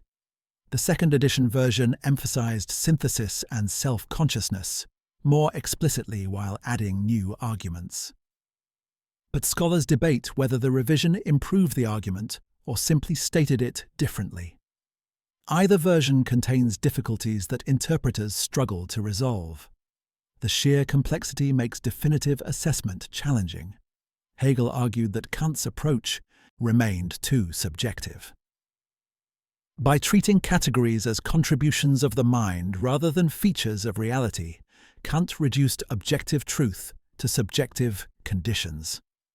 Hegel's absolute idealism attempted to overcome this subject-object split by showing that categories describe reality itself, not just how reality appears to minds. The transcendental deduction became the starting point for Hegel's alternative system. Analytic philosophers in the 20th century re-engage Kant's arguments using modern logic and philosophy of language. Strawson's influential interpretation reconstructed the deduction as an argument from conditions of objective reference. Others emphasized connections to contemporary philosophy of mind and debates about conceptual schemes. These reconstructions attempt to salvage valuable insights while acknowledging that Kant's specific argument fails. The contemporary debate involves whether transcendental arguments can succeed in principle. Can you prove that certain concepts must apply by showing they are necessary for experience? Critics argue that at most you can show that we cannot conceive experience without these concepts. Not that experience is genuinely impossible without them. The gap between conceivability and metaphysical possibility undermines transcendental reasoning. Despite criticisms, the deduction's basic insight remains influential. The idea that minds actively structure experience rather than passively receiving it revolutionized epistemology. Even those rejecting Kant's specific categories or his transcendental method accept that cognitive activities organize sensory input. Psychology and cognitive science investigate these organizing processes empirically, confirming that perception involves active construction rather than mere reception. Part 10. Kant's Metaphysics of Morals and Applied Ethics. The Metaphysics of Morals, published in 1797, applied Kant's moral philosophy to specific duties and institutions. This work is divided into the doctrine of right, covering legal and political obligation, and the doctrine of virtue, addressing ethical duties. Together, they systematically derived particular requirements from the categorical imperative, showing how abstract principle generates concrete guidance. The doctrine of right distinguished juridical duties enforced through law from ethical duties requiring voluntary compliance. Justice concerns external actions and their conformity to universal law of equal freedom. The state may coerce citizens to respect others' rights because coercion prevents interference with equal liberty. But ethics concerns internal motivation and character, which cannot be coerced without contradicting autonomy. Property rights occupied central place in Kant's legal philosophy. He argued that private property is necessary for freedom because persons require external objects for their purposes. Without property, you could not act effectively in the world. But property requires leaving nature's original, communal state and establishing exclusive control over things. This requires a social contract recognizing property claims according to principles all could accept. Kant derived specific property rules from the equal freedom principle. You may claim unowned things through first occupancy provided enough remains for others. You may transfer property through contracts with others. Inheritance transmits property across generations. These rules aim to distribute external freedom equally by ensuring all can pursue their purposes without arbitrary interference from others. The right to punish criminals followed from the same principle. Crime involves using others as means and violating equal freedom. Punishment restores equality by subjecting criminals to coercion proportionate to their violations. This retributive justification grounded punishment in justice rather than deterrence or reform. Even if punishment produced no social benefits, criminals deserve it because they freely chose to violate others' rights. Marriage and family relations received surprisingly detailed treatment. Kant defined marriage as mutual sexual use according to law. This odd characterization attempted to explain how sexual relations compatible with respect for humanity as ends. Outside marriage, sexual relations treat partners as mere means for pleasure. Marriage makes sexual relations permissible by establishing reciprocal rights where each partner has claimed the other's whole person. This contractual view of marriage troubled readers who found it reducing intimate relations to property exchange. Kant seemed to miss the emotional and spiritual dimensions making marriage valuable. His focus on legal rights and duties obscured love, companionship, and shared life that constitute actual marriages. Contemporary Kantians typically acknowledge this limitation while preserving the insight that even intimate relationships require respecting autonomy.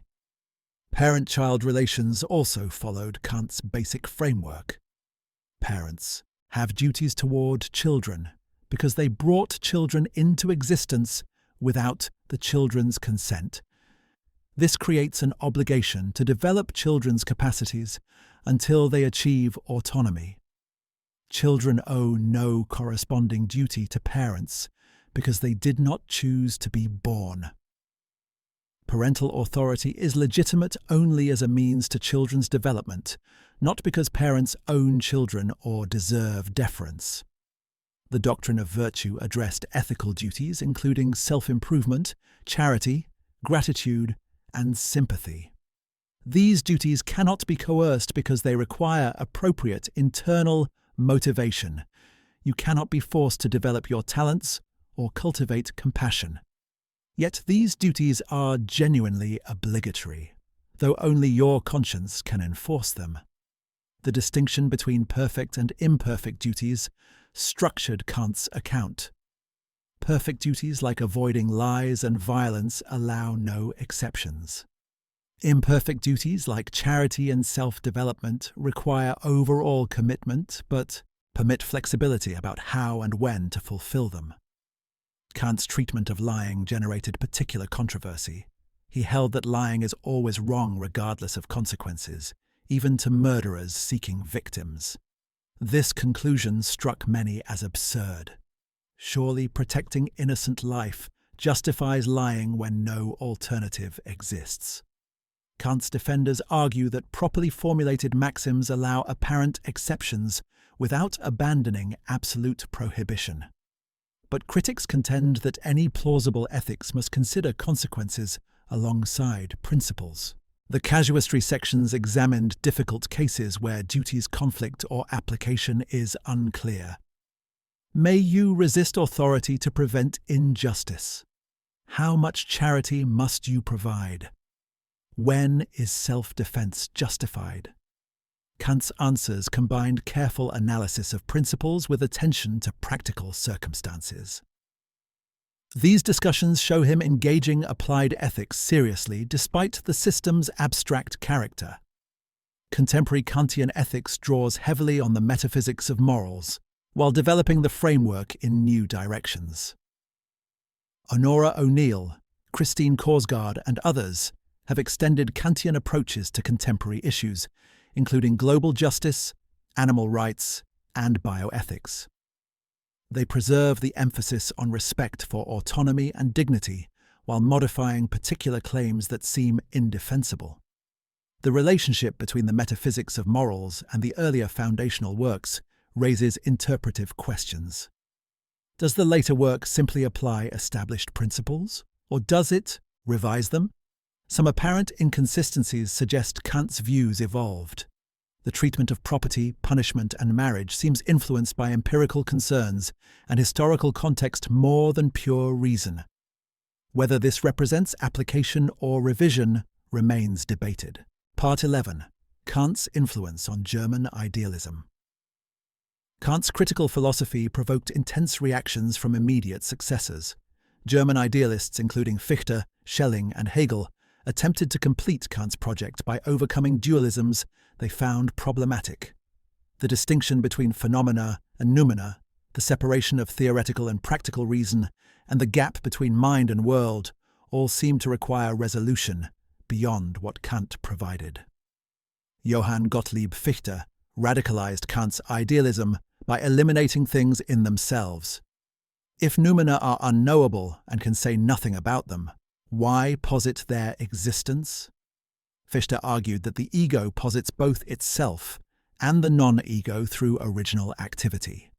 Reality emerges from self-consciousness rather than existing independently. This absolute idealism transformed Kant's critical philosophy into a metaphysical system deriving the world from mind. Kant rejected Fichte's interpretation vigorously. He insisted that things in themselves must exist as sources of sensory affection, even though we cannot know their properties. Fichte's purely subjective idealism collapsed the crucial distinction between appearance and reality that critical philosophy required. Eliminating things in themselves makes experience purely mental creation rather than response to independent reality. Kant wanted to preserve realism about an external world even while limiting knowledge to phenomena. Friedrich Schelling developed alternative absolute idealism identifying nature and spirit. Where Kant separated nature governed by causation from freedom governed by moral law, Schelling sought underlying unity.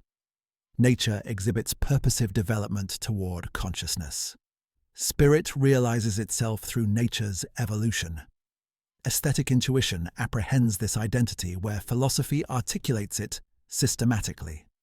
Schelling drew on Kant's third critique while rejecting the critical framework limiting knowledge. Georg Wilhelm Friedrich Hegel transformed German philosophy by synthesizing and surpassing his predecessors, including Kant. Hegel argued that Kant's critical philosophy reflected a necessary stage in thought's development, but required sublation into absolute knowledge. The thing in itself represents abstraction from determinate content rather than genuine reality beyond knowledge. Overcoming this abstraction shows that rational and real are identical. Hegel's dialectical method supposedly resolved contradictions Kant left unresolved. The opposition between understanding and sensibility, between theoretical and practical reason, between phenomena and noumena, all represented one-sided abstractions requiring synthesis. Absolute knowing unites subjective and objective, particular and universal, appearance and reality in concrete totality. Kant mapped thought's limits, but Hegel showed these limits could be transcended through speculative reason. The extent to which German idealism faithfully developed Kantian themes versus betraying critical philosophy remains disputed. From one perspective, Fichte, Schelling, and Hegel completed Kant's project by eliminating unjustified dualisms and achieving systematic unity. They recognized that critical philosophy's restrictions were arbitrary, and that reason can grasp reality itself, not just appearances. From the opposite perspective, German idealists abandoned Kant's central insights about reason's limits and human cognitive finitude. Their metaphysical systems represented precisely the dogmatic speculation Kant's critiques aimed to prevent. By claiming absolute knowledge about reality's ultimate nature, they regressed to pre-critical metaphysics that Kant had shown was impossible. This debate shaped 19th-century philosophy profoundly. Those sympathetic to absolute idealism followed Hegel in attempting comprehensive systems deriving reality from rational principles. Those defending critical philosophy insisted on epistemic humility and rejected claims to absolute knowledge. This division between speculative metaphysics and critical epistemology continues influencing contemporary philosophy. Arthur Schopenhauer responded to Kant differently than German idealists. He accepted Kant's distinction between phenomena and noumena while identifying the thing in itself as will. World as appearance reflects world as will, blind striving underlying all phenomena.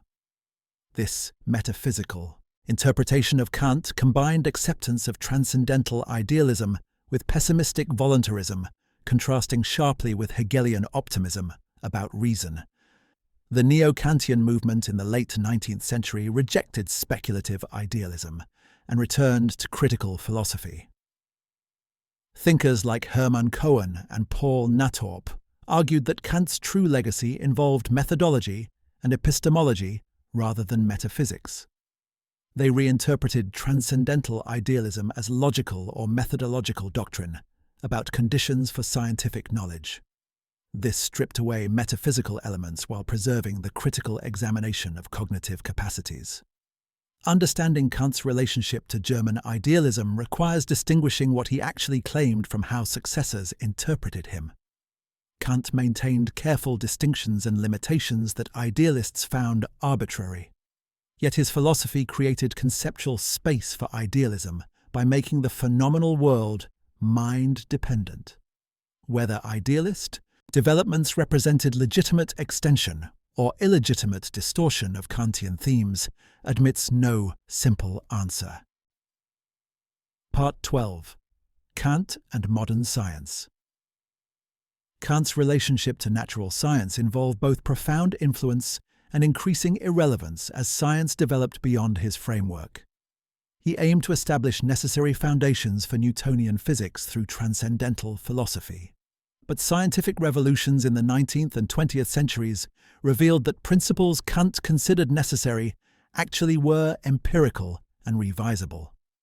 This created tension between Kant's a priorism and scientific practice. The Metaphysical Foundations of Natural Science, published in 1786, applied critical philosophy to physics. Kant argued that Newton's laws follow necessarily from concepts of matter, motion, and causation, combined with space and time as forms of intuition.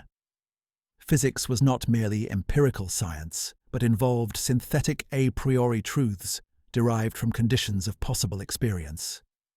This gave Newtonian physics special philosophical status as universal and necessary knowledge.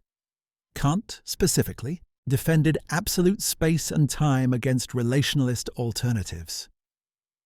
Space and time must be absolute frameworks for representing motion and change. This position aligned with Newtonian physics treating space and time as independent structures. Kant's transcendental arguments supposedly demonstrated that these Newtonian assumptions were necessary for any possible experience of nature. The discovery of non-Euclidean geometries in the 19th century challenged Kant's claim that Euclidean geometry was synthetic a priori truth. Mathematicians developed consistent geometries with different axioms about parallel lines. These geometries were genuinely mathematical, not merely logical systems. This showed that Euclidean geometry was not the unique necessary spatial structure Kant claimed, but one option among others. Einstein's relativity theory dealt a more devastating blow to Kant's philosophy of science. Special relativity rejected absolute simultaneity, showing that temporal relations are frame-dependent. General relativity replaced absolute space and time with dynamical space-time geometry influenced by matter and energy. Neither absolute space nor Euclidean geometry was necessary for physics. The frameworks Kant considered a priori turned out to be empirical hypotheses that scientific evidence refuted.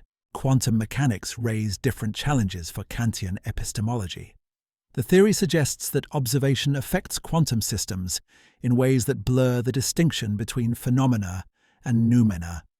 Heisenberg's uncertainty principle implies limits on simultaneous knowledge of position and momentum that differ from Kantian epistemic limits.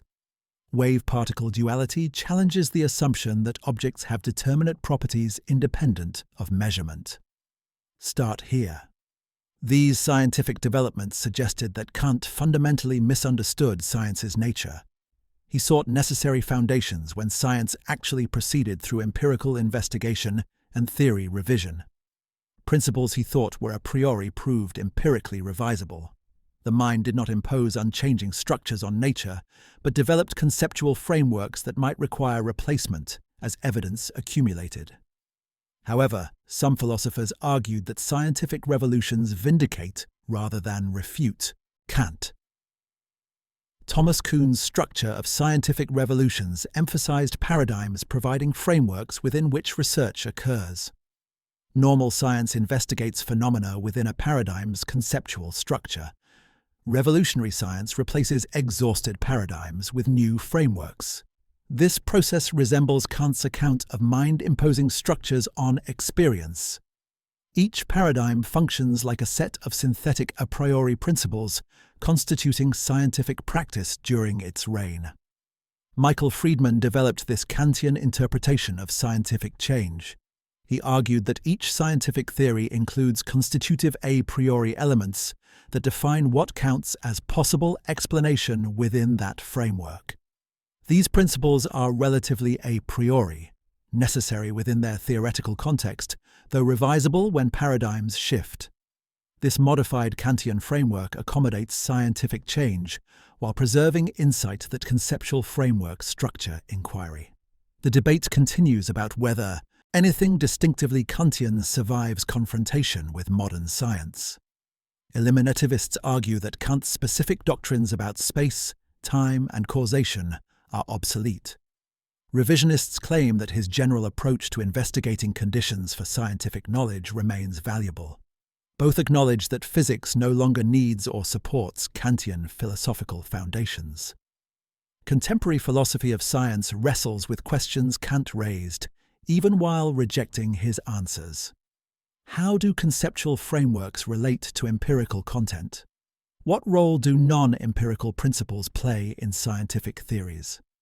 How does scientific change occur, and what remains stable across theoretical transitions? These Kantian questions structure ongoing debates even when participants reject transcendental idealism. The relationship between pure and applied mathematics raises Kantian issues.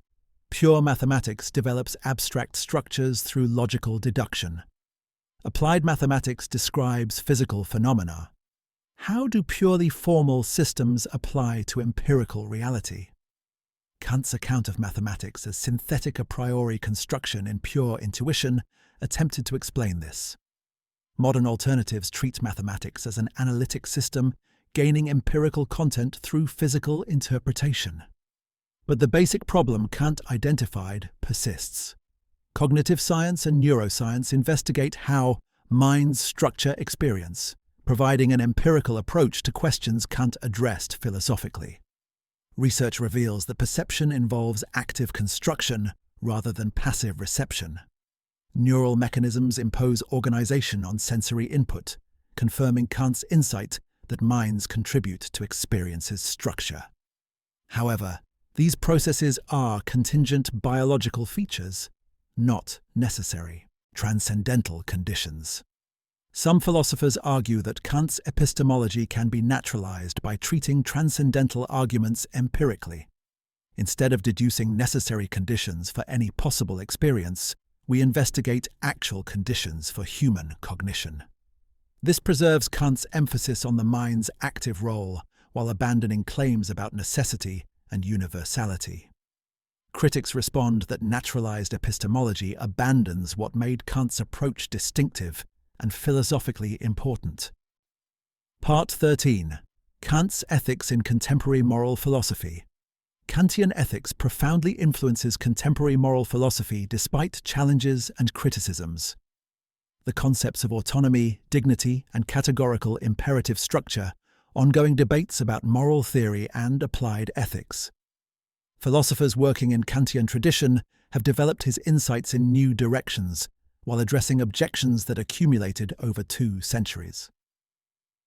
Christine Korsgaard's constructivist interpretation emphasizes how rational agency creates value and obligation. We face the question of what to do and must answer through practical reasoning. The categorical imperative provides the procedure for answering, testing whether we can universally legislate our maxims. This process constructs morality from practical reason's requirements, rather than discovering pre-existing moral facts. Kantian ethics becomes an account of rational agency rather than metaphysical theory about duty's nature. This constructivism responds to charges that Kant's ethics are too abstract and disconnected from human life. By grounding morality in practical deliberation about how to live, it connects duty to actual agency. The categorical imperative is not external law imposed on us, but a principle we use when thinking seriously about what to do. This makes morality internal to rational activity rather than heteronymous constraint. Honora O'Neill applies Kantian ethics to practical issues including global justice, informed consent, and institutional obligations. She emphasizes the second formulation's requirement to treat persons as ends. This generates obligations to ensure others can pursue their purposes, which requires providing material and institutional conditions for agency. Kantian ethics extends beyond individual actions to social structures enabling or frustrating autonomy. This application to institutions addresses criticism that Kant's ethics is too individualistic. Respecting autonomy requires creating just institutions, not merely avoiding directly harming others. We share responsibility for economic and political arrangements that systematically undermine some people's capacity for self-determination. Institutional Kantianism demands attention to social justice alongside personal virtue.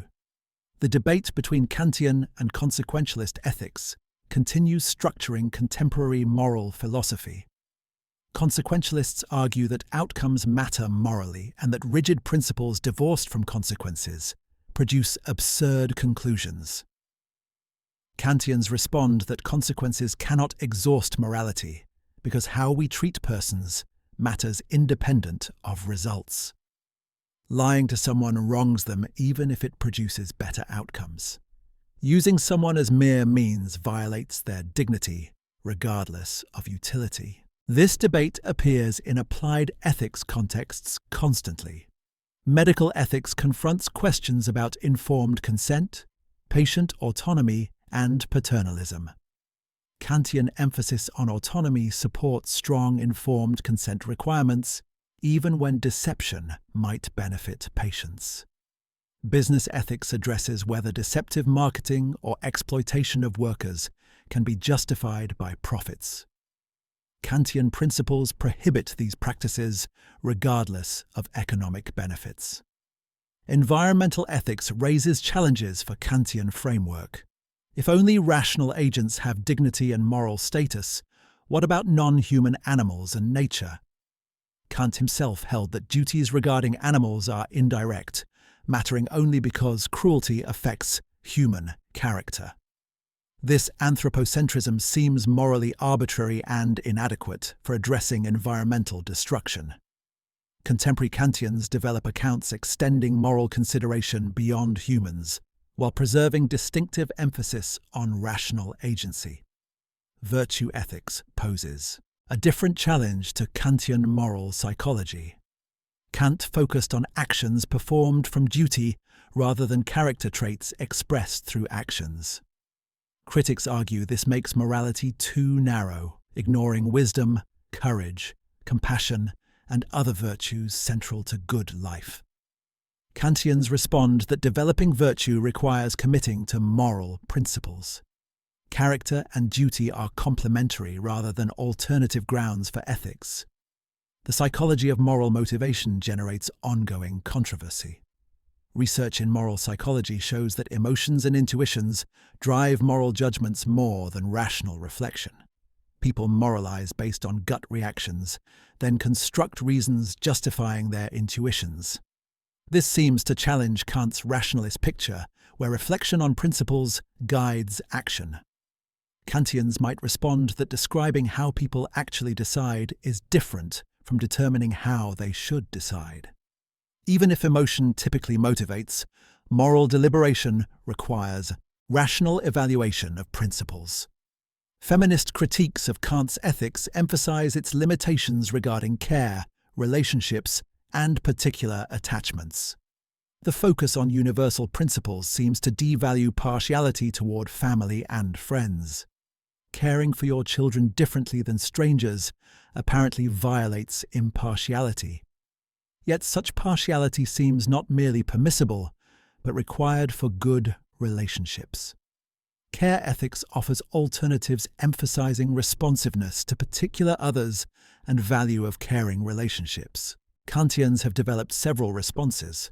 Some argue that perfect duties requiring impartiality are compatible with imperfect duties allowing partiality.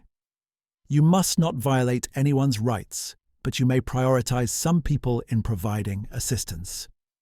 Others develop Kantian resources for understanding how relationships create special obligations. Commitments to particular others can be universalized, making special treatment consistent with impartial principles. The concept of dignity remains enormously influential beyond academic philosophy. Human rights discourse grounds rights in inherent human dignity rather than social utility.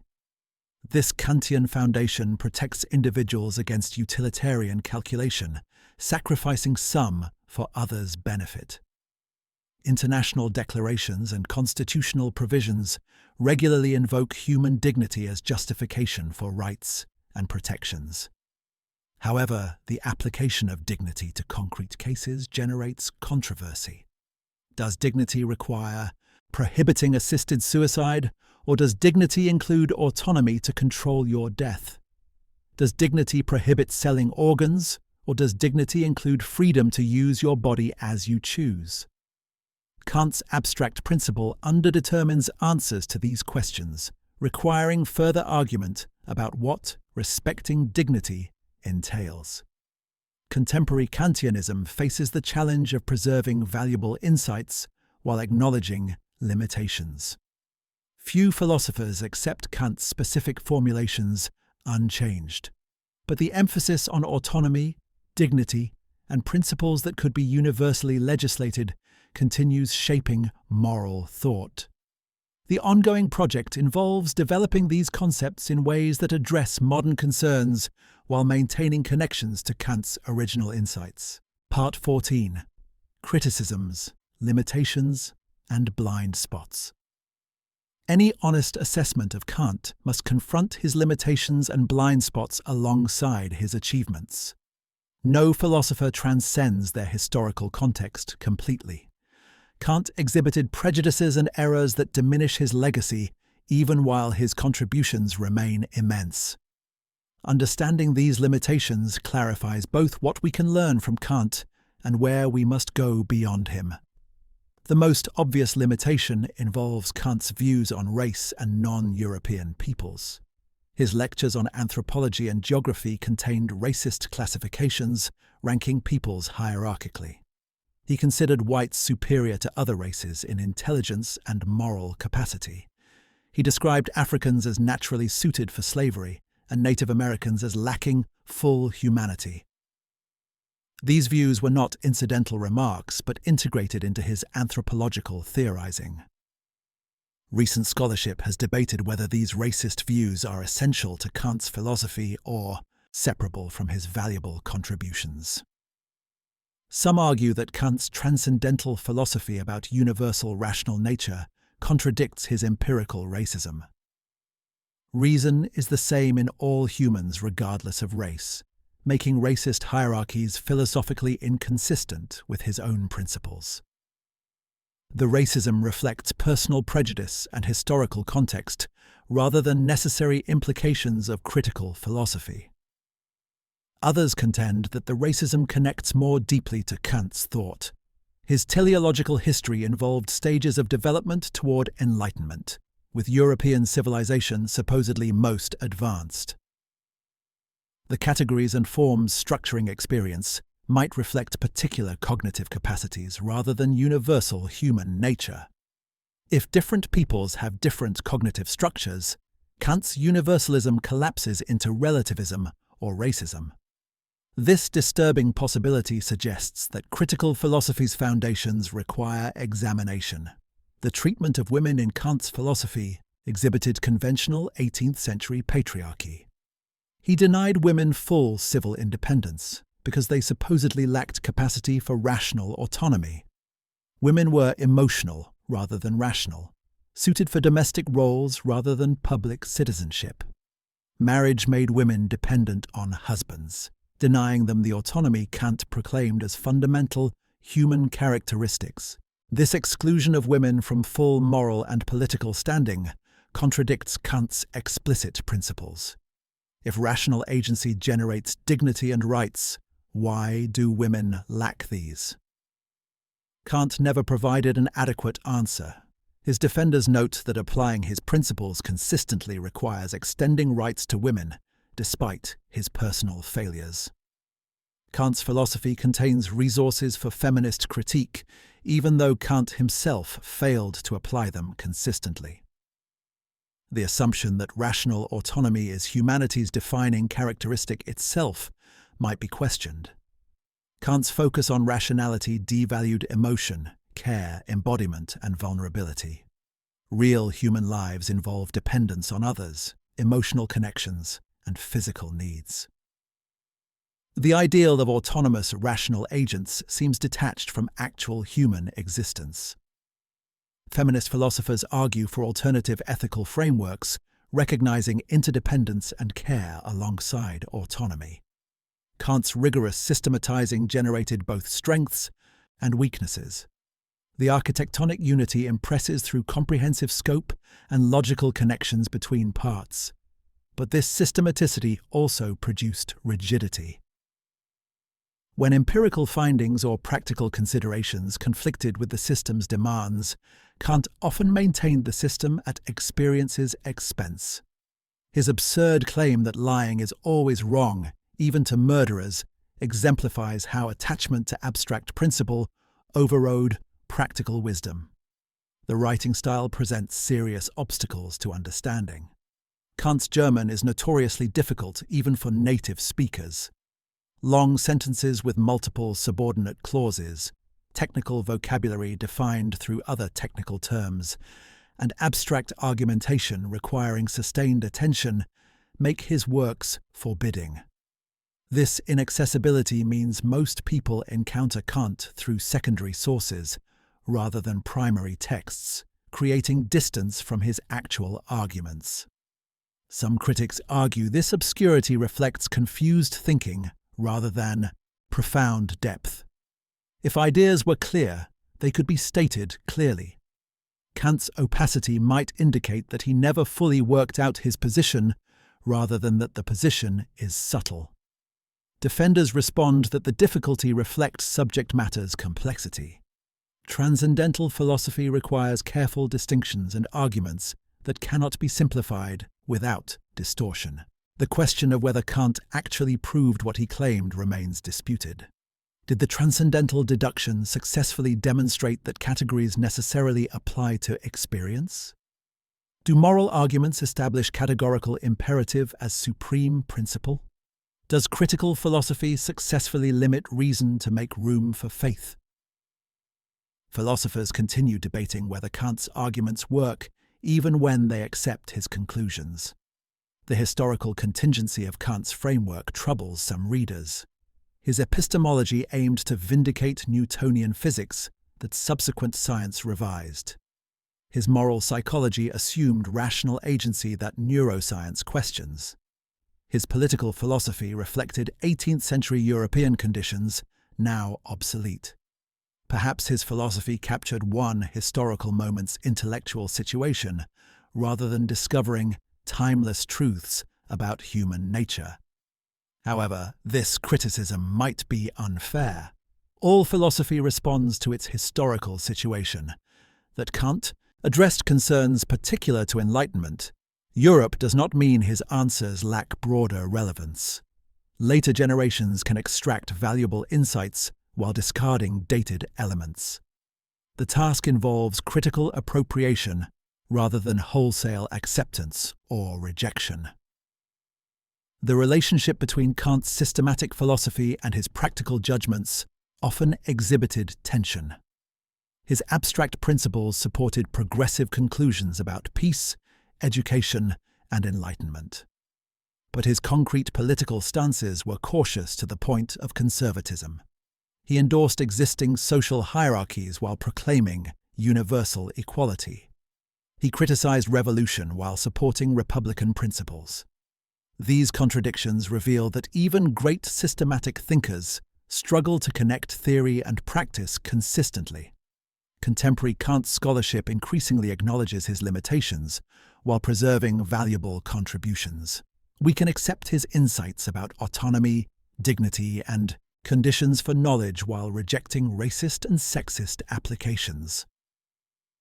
We can develop Kantian ethics in feminist directions while admitting Kant himself failed to do so. The project involves distinguishing what remains valuable from what reflects historical prejudice. Part 15. Kant's Legacy and Contemporary Relevance. Kant's death in 1804 ended a life of remarkable intellectual productivity. By then, his philosophy had transformed German intellectual culture and begun influencing wider European thought. The subsequent 2 centuries saw Kant's ideas spreading globally and penetrating every philosophical subdiscipline. His influence on modern philosophy rivals Plato and Aristotle's impact on ancient and medieval thought.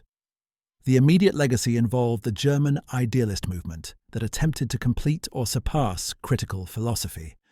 Fichte, Schelling, and Hegel dominated early 19th century German philosophy while claiming to develop Kantian insights. Even when rejecting his conclusions, they accepted his questions and methods as starting points. The systematic ambition and transcendental approach became standard for German philosophy through the century. Anglo-American philosophy initially resisted Kant's influence. British empiricists and utilitarians found his a priorism and idealism unpersuasive. However, by the late 19th century, British idealists including T.H. Green and F.H. Bradley imported Kantian and Hegelian ideas. This created philosophical ferment challenging empiricist orthodoxy. The early 20th century saw analytic philosophy emerging partly as a reaction against idealism, yet even analytic philosophers engaged Kant seriously. Logical positivists rejected Kantian metaphysics while appropriating his distinction between analytic and synthetic judgments. They claimed that meaningful statements are either analytic truths of logic or synthetic empirical hypotheses. Synthetic a priori knowledge supposedly did not exist, eliminating the category Kant considered most important. This attempted to preserve empiricism by denying Kant's central epistemological claim. However, Quine's attack on the analytic-synthetic distinction undermined positivist appropriation of Kant. If no sharp boundary separates analytic from synthetic, the positivist framework collapses. Quine's holistic empiricism, where beliefs face experience as interconnected web, resembles Kant's views more than radical empiricism. Contemporary epistemology increasingly recognizes that Kant identified genuine problems about knowledge's structure that empiricism cannot dismiss. Rawls's political philosophy demonstrated Kant's continued relevance for contemporary liberalism. A theory of justice presented a contractarian framework drawing explicitly on Kant. The original position where parties choose principles behind the veil of ignorance mirrors Kant's idea of principles autonomous agents could rationally accept. The priority of right over good reflects Kantian separation of moral principle from conceptions of happiness. Rawls showed that Kantian ideas could address modern political questions about justice and equality. Discourse ethics developed by Habermas and Appel extended Kantian moral philosophy through pragmatic linguistics. The ideal speech situation where communication aims at mutual understanding provides context for testing moral principles. Valid norms are those all affected could accept through rational discourse. This communicative ethics updated Kant's universalization procedure while emphasizing actual dialogue rather than solitary reflection. Constructivism in metaethics draws heavily on Kantian themes. Rather than discovering moral facts existing independently of us, we construct morality through practical reason. The procedures we use for deliberation generate obligations. This approach avoids both moral realism's metaphysical commitments and non-cognitivism's inability to explain moral reasoning. Contemporary constructivists develop Kantian insights using modern philosophy of language and mind. Environmental philosophy struggles with Kant's anthropocentrism while appreciating his emphasis on rational nature. If only rational beings have intrinsic value, nature becomes a mere resource for human purposes. This seems inadequate for grounding environmental protection. Yet Kant's concept of dignity and his notion of treating things as ends might extend to ecosystems and non-human life in ways he did not envision. Bioethics constantly engages Kantian concepts. Informed consent requirements reflect respect for autonomy. Prohibitions on exploiting research subjects embody the demand to treat persons as ends. Debates about enhancement, genetic engineering, and end-of-life care invoke dignity and humanity. Even those criticizing Kantian bioethics acknowledge these concepts frame contemporary discussions. Artificial intelligence and cognitive science raise new questions about consciousness and moral status that Kant helps address. If machines achieve sophisticated information processing, do they deserve moral consideration? Kantian frameworks suggest that rational agency and capacity for autonomous self-legislation generate moral status. Whether artificial systems could possess these capacities remains debated, but Kant's criteria for moral standing provide a starting point for analysis. Global justice debates draw on Kantian cosmopolitanism. His vision of universal hospitality and federation of republics inspired thinking about international law and human rights. Cosmopolitan theorists argue that national boundaries should not limit moral concern. All persons deserve respect, regardless of citizenship. This Kantian universalism challenges nationalist prioritization of compatriots over foreigners. The concept of human dignity pervades contemporary legal and political discourse. Constitutional protections, international human rights declarations, and bioethics regulations invoke dignity regularly. This represents Kant's most successful contribution to practical affairs. His philosophical account of dignity grounded in rational autonomy provides a theoretical foundation for practices and institutions protecting human worth. Education theory continues engaging Kant's ideas about enlightenment and development. His emphasis on cultivating rational autonomy rather than merely transmitting information shapes progressive pedagogy. Education aims at enabling students to think for themselves and question authority. This Kantian ideal influences educational philosophy from Dewey forward, even when educators are not explicitly Kantian. Questions about meaning and purpose that Kant addressed remain central to human concerns. What can we know? What should we do? What may we hope for? These Kantian questions structure how people think about their lives. Even outside academic philosophy, people wrestle with limits of knowledge, foundations of morality, and grounds for hope. Kant articulated these questions with unprecedented clarity and rigor. The tension between scientific naturalism and moral agency that Kant tried to resolve through phenomena-noumena distinction persists in altered form. If neuroscience explains human behavior through brain states, what becomes of freedom and responsibility? Compatibilist attempts to reconcile determinism and freedom echo Kant's two-standpoint solution. The problems he identified about how to be both natural beings and moral agents remain philosophically alive. Contemporary Kant scholarship is vast and sophisticated. Professional organizations, journals, conferences, and book series focus exclusively on interpreting and developing his thoughts. This sustained attention reflects both historical importance and continuing philosophical relevance. Kant is not merely studied as a historical figure, but engaged as a conversation partner about enduring questions. The global spread of Kantian ideas demonstrates philosophy's capacity to transcend cultural boundaries. While Kant's thought emerged from European Enlightenment, his emphasis on universal reason and shared humanity appealed across cultures.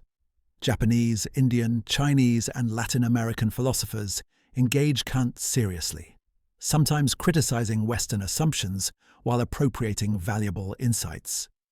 This globalization of philosophy that Kant himself anticipated through cosmopolitanism continues his legacy. The tension between scientific naturalism and moral agency that Kant tried to resolve through phenomena-noumena distinction persists in altered form.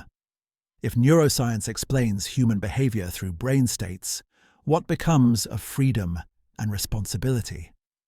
Compatibilist attempts to reconcile determinism and freedom echo Kant's two-standpoint solution.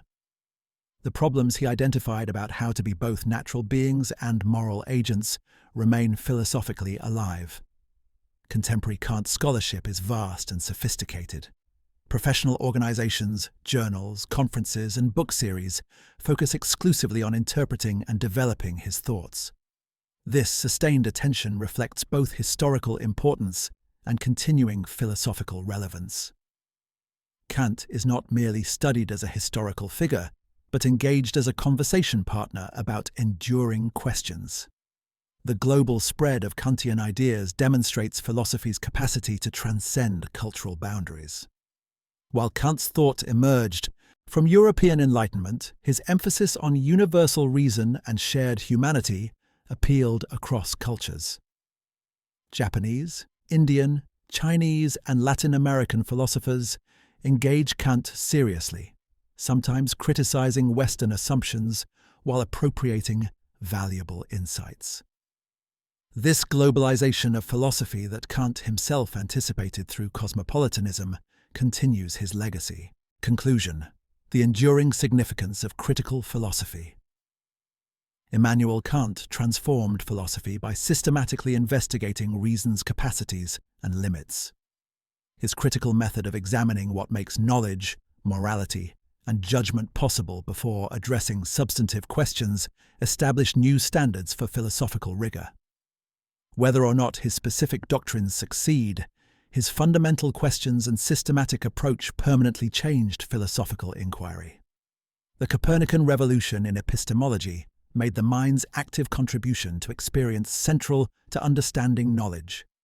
We do not passively receive information from reality, but actively structure experience through inherent cognitive forms.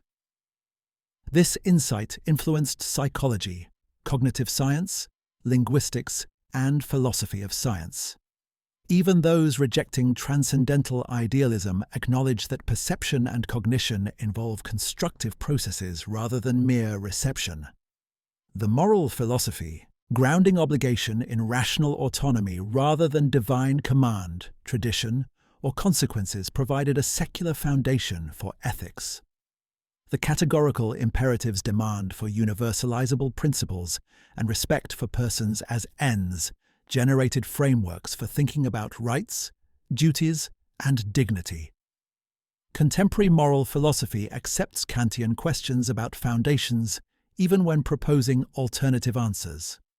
The political philosophy emphasizing republican government, international cooperation, and cosmopolitan right-shaped modern liberalism and international law. Kant's vision of perpetual peace through federation of republics and democratic norms influences contemporary institutions and debates. The emphasis on individual rights balanced by civic obligation continues structuring political theory across ideological divisions. The systematic integration of epistemology, ethics, aesthetics, and philosophy of history demonstrated philosophy's comprehensive scope. Kant showed how apparently distinct domains connect through common, rational structures. This architectonic ambition inspired subsequent systematic philosophers while establishing standards for philosophical completeness. The three critiques together map the full territory of human, rational capacities. Yet Kant's limitations remind us that philosophical systems reflect their creators' perspectives and historical situations. His racism, sexism, and Eurocentrism reveal that even great systematic thinkers cannot transcend all prejudices. The specific conclusions he reached often require revision in light of scientific and social developments. His writing's obscurity limits accessibility to broad audiences. These limitations do not negate valuable contributions, but demand critical engagement rather than uncritical acceptance. The contemporary relevance of Kant's philosophy lies in both specific doctrines and general approach. Some particular arguments about space, time, and causation may be obsolete, but the fundamental insights about active cognition, rational autonomy, human dignity, and systematic unity retain value. The critical method examining conditions for various domains of rational activity provides a model for philosophical investigation, regardless of conclusions reached. What makes Kant perpetually relevant involves the questions he asked more than answers he provided. How do we distinguish legitimate from illegitimate uses of reason? What justifies moral obligation? How can individual freedom be reconciled with social order? What are conditions for knowledge, beauty, and political legitimacy? These questions admit no final answers, but require continual re-examination as circumstances change. The tension between Kant's systematic rigor and practical wisdom reflects a permanent challenge for philosophy. Systems provide comprehensive frameworks and logical coherence, but risk rigidity when confronting complex reality. Practical wisdom adjusts to circumstances and appreciates particularity, but lacks theoretical grounding. Kant attempted unprecedented synthesis of systematic theory and practical application. That he did not fully succeed does not diminish the achievement of attempting comprehensive critical philosophy. Understanding Kant requires patient study of difficult texts combined with awareness of historical context and contemporary developments. The primary works reward careful attention despite their difficulty. Secondary literature helps navigate complexities while suggesting various interpretations. Engaging Kant seriously means neither slavish devotion to every doctrine nor dismissive rejection of outdated elements. Critical appropriation distinguishes living from dead aspects while developing valuable insights in new directions. The greatest lesson from studying Kant involves recognizing both power and limits of philosophical reason. Kant showed that reason can establish necessary conditions for knowledge, morality, and beauty through transcendental investigation. But he equally demonstrated that reason has strict boundaries beyond which lies faith rather than knowledge. This combination of confidence in reason within proper domains and humility about ultimate questions represents a mature philosophical attitude. Kant believed that philosophy's task involves determining what we can know, what we should do, and what we may hope for. His answers to these questions emerged from 18th century Enlightenment context. But the questions themselves transcend any particular historical moment. Every generation must address them anew using conceptual resources available while learning from previous attempts. Kant's critical philosophy provides indispensable resources for this ongoing project. The systematic unity Kant sought between theoretical knowledge, practical action, aesthetic judgment, and purposive nature may be unattainable. But the attempt reveals how various human capacities relate and share common rational structure.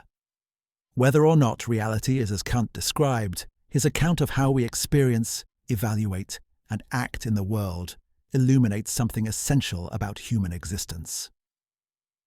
2 centuries after his death, Kant remains central to philosophical education and research.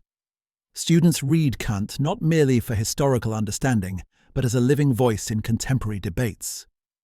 Scholars produce new interpretations and criticisms, showing that his texts have not been exhausted. This continued engagement reflects both the difficulty and the depth of his thought. Easy philosophy becomes dated quickly. Challenging philosophy that resists simple summary retains relevance across generations. The architectural metaphor Kant used for critical philosophy remains apt.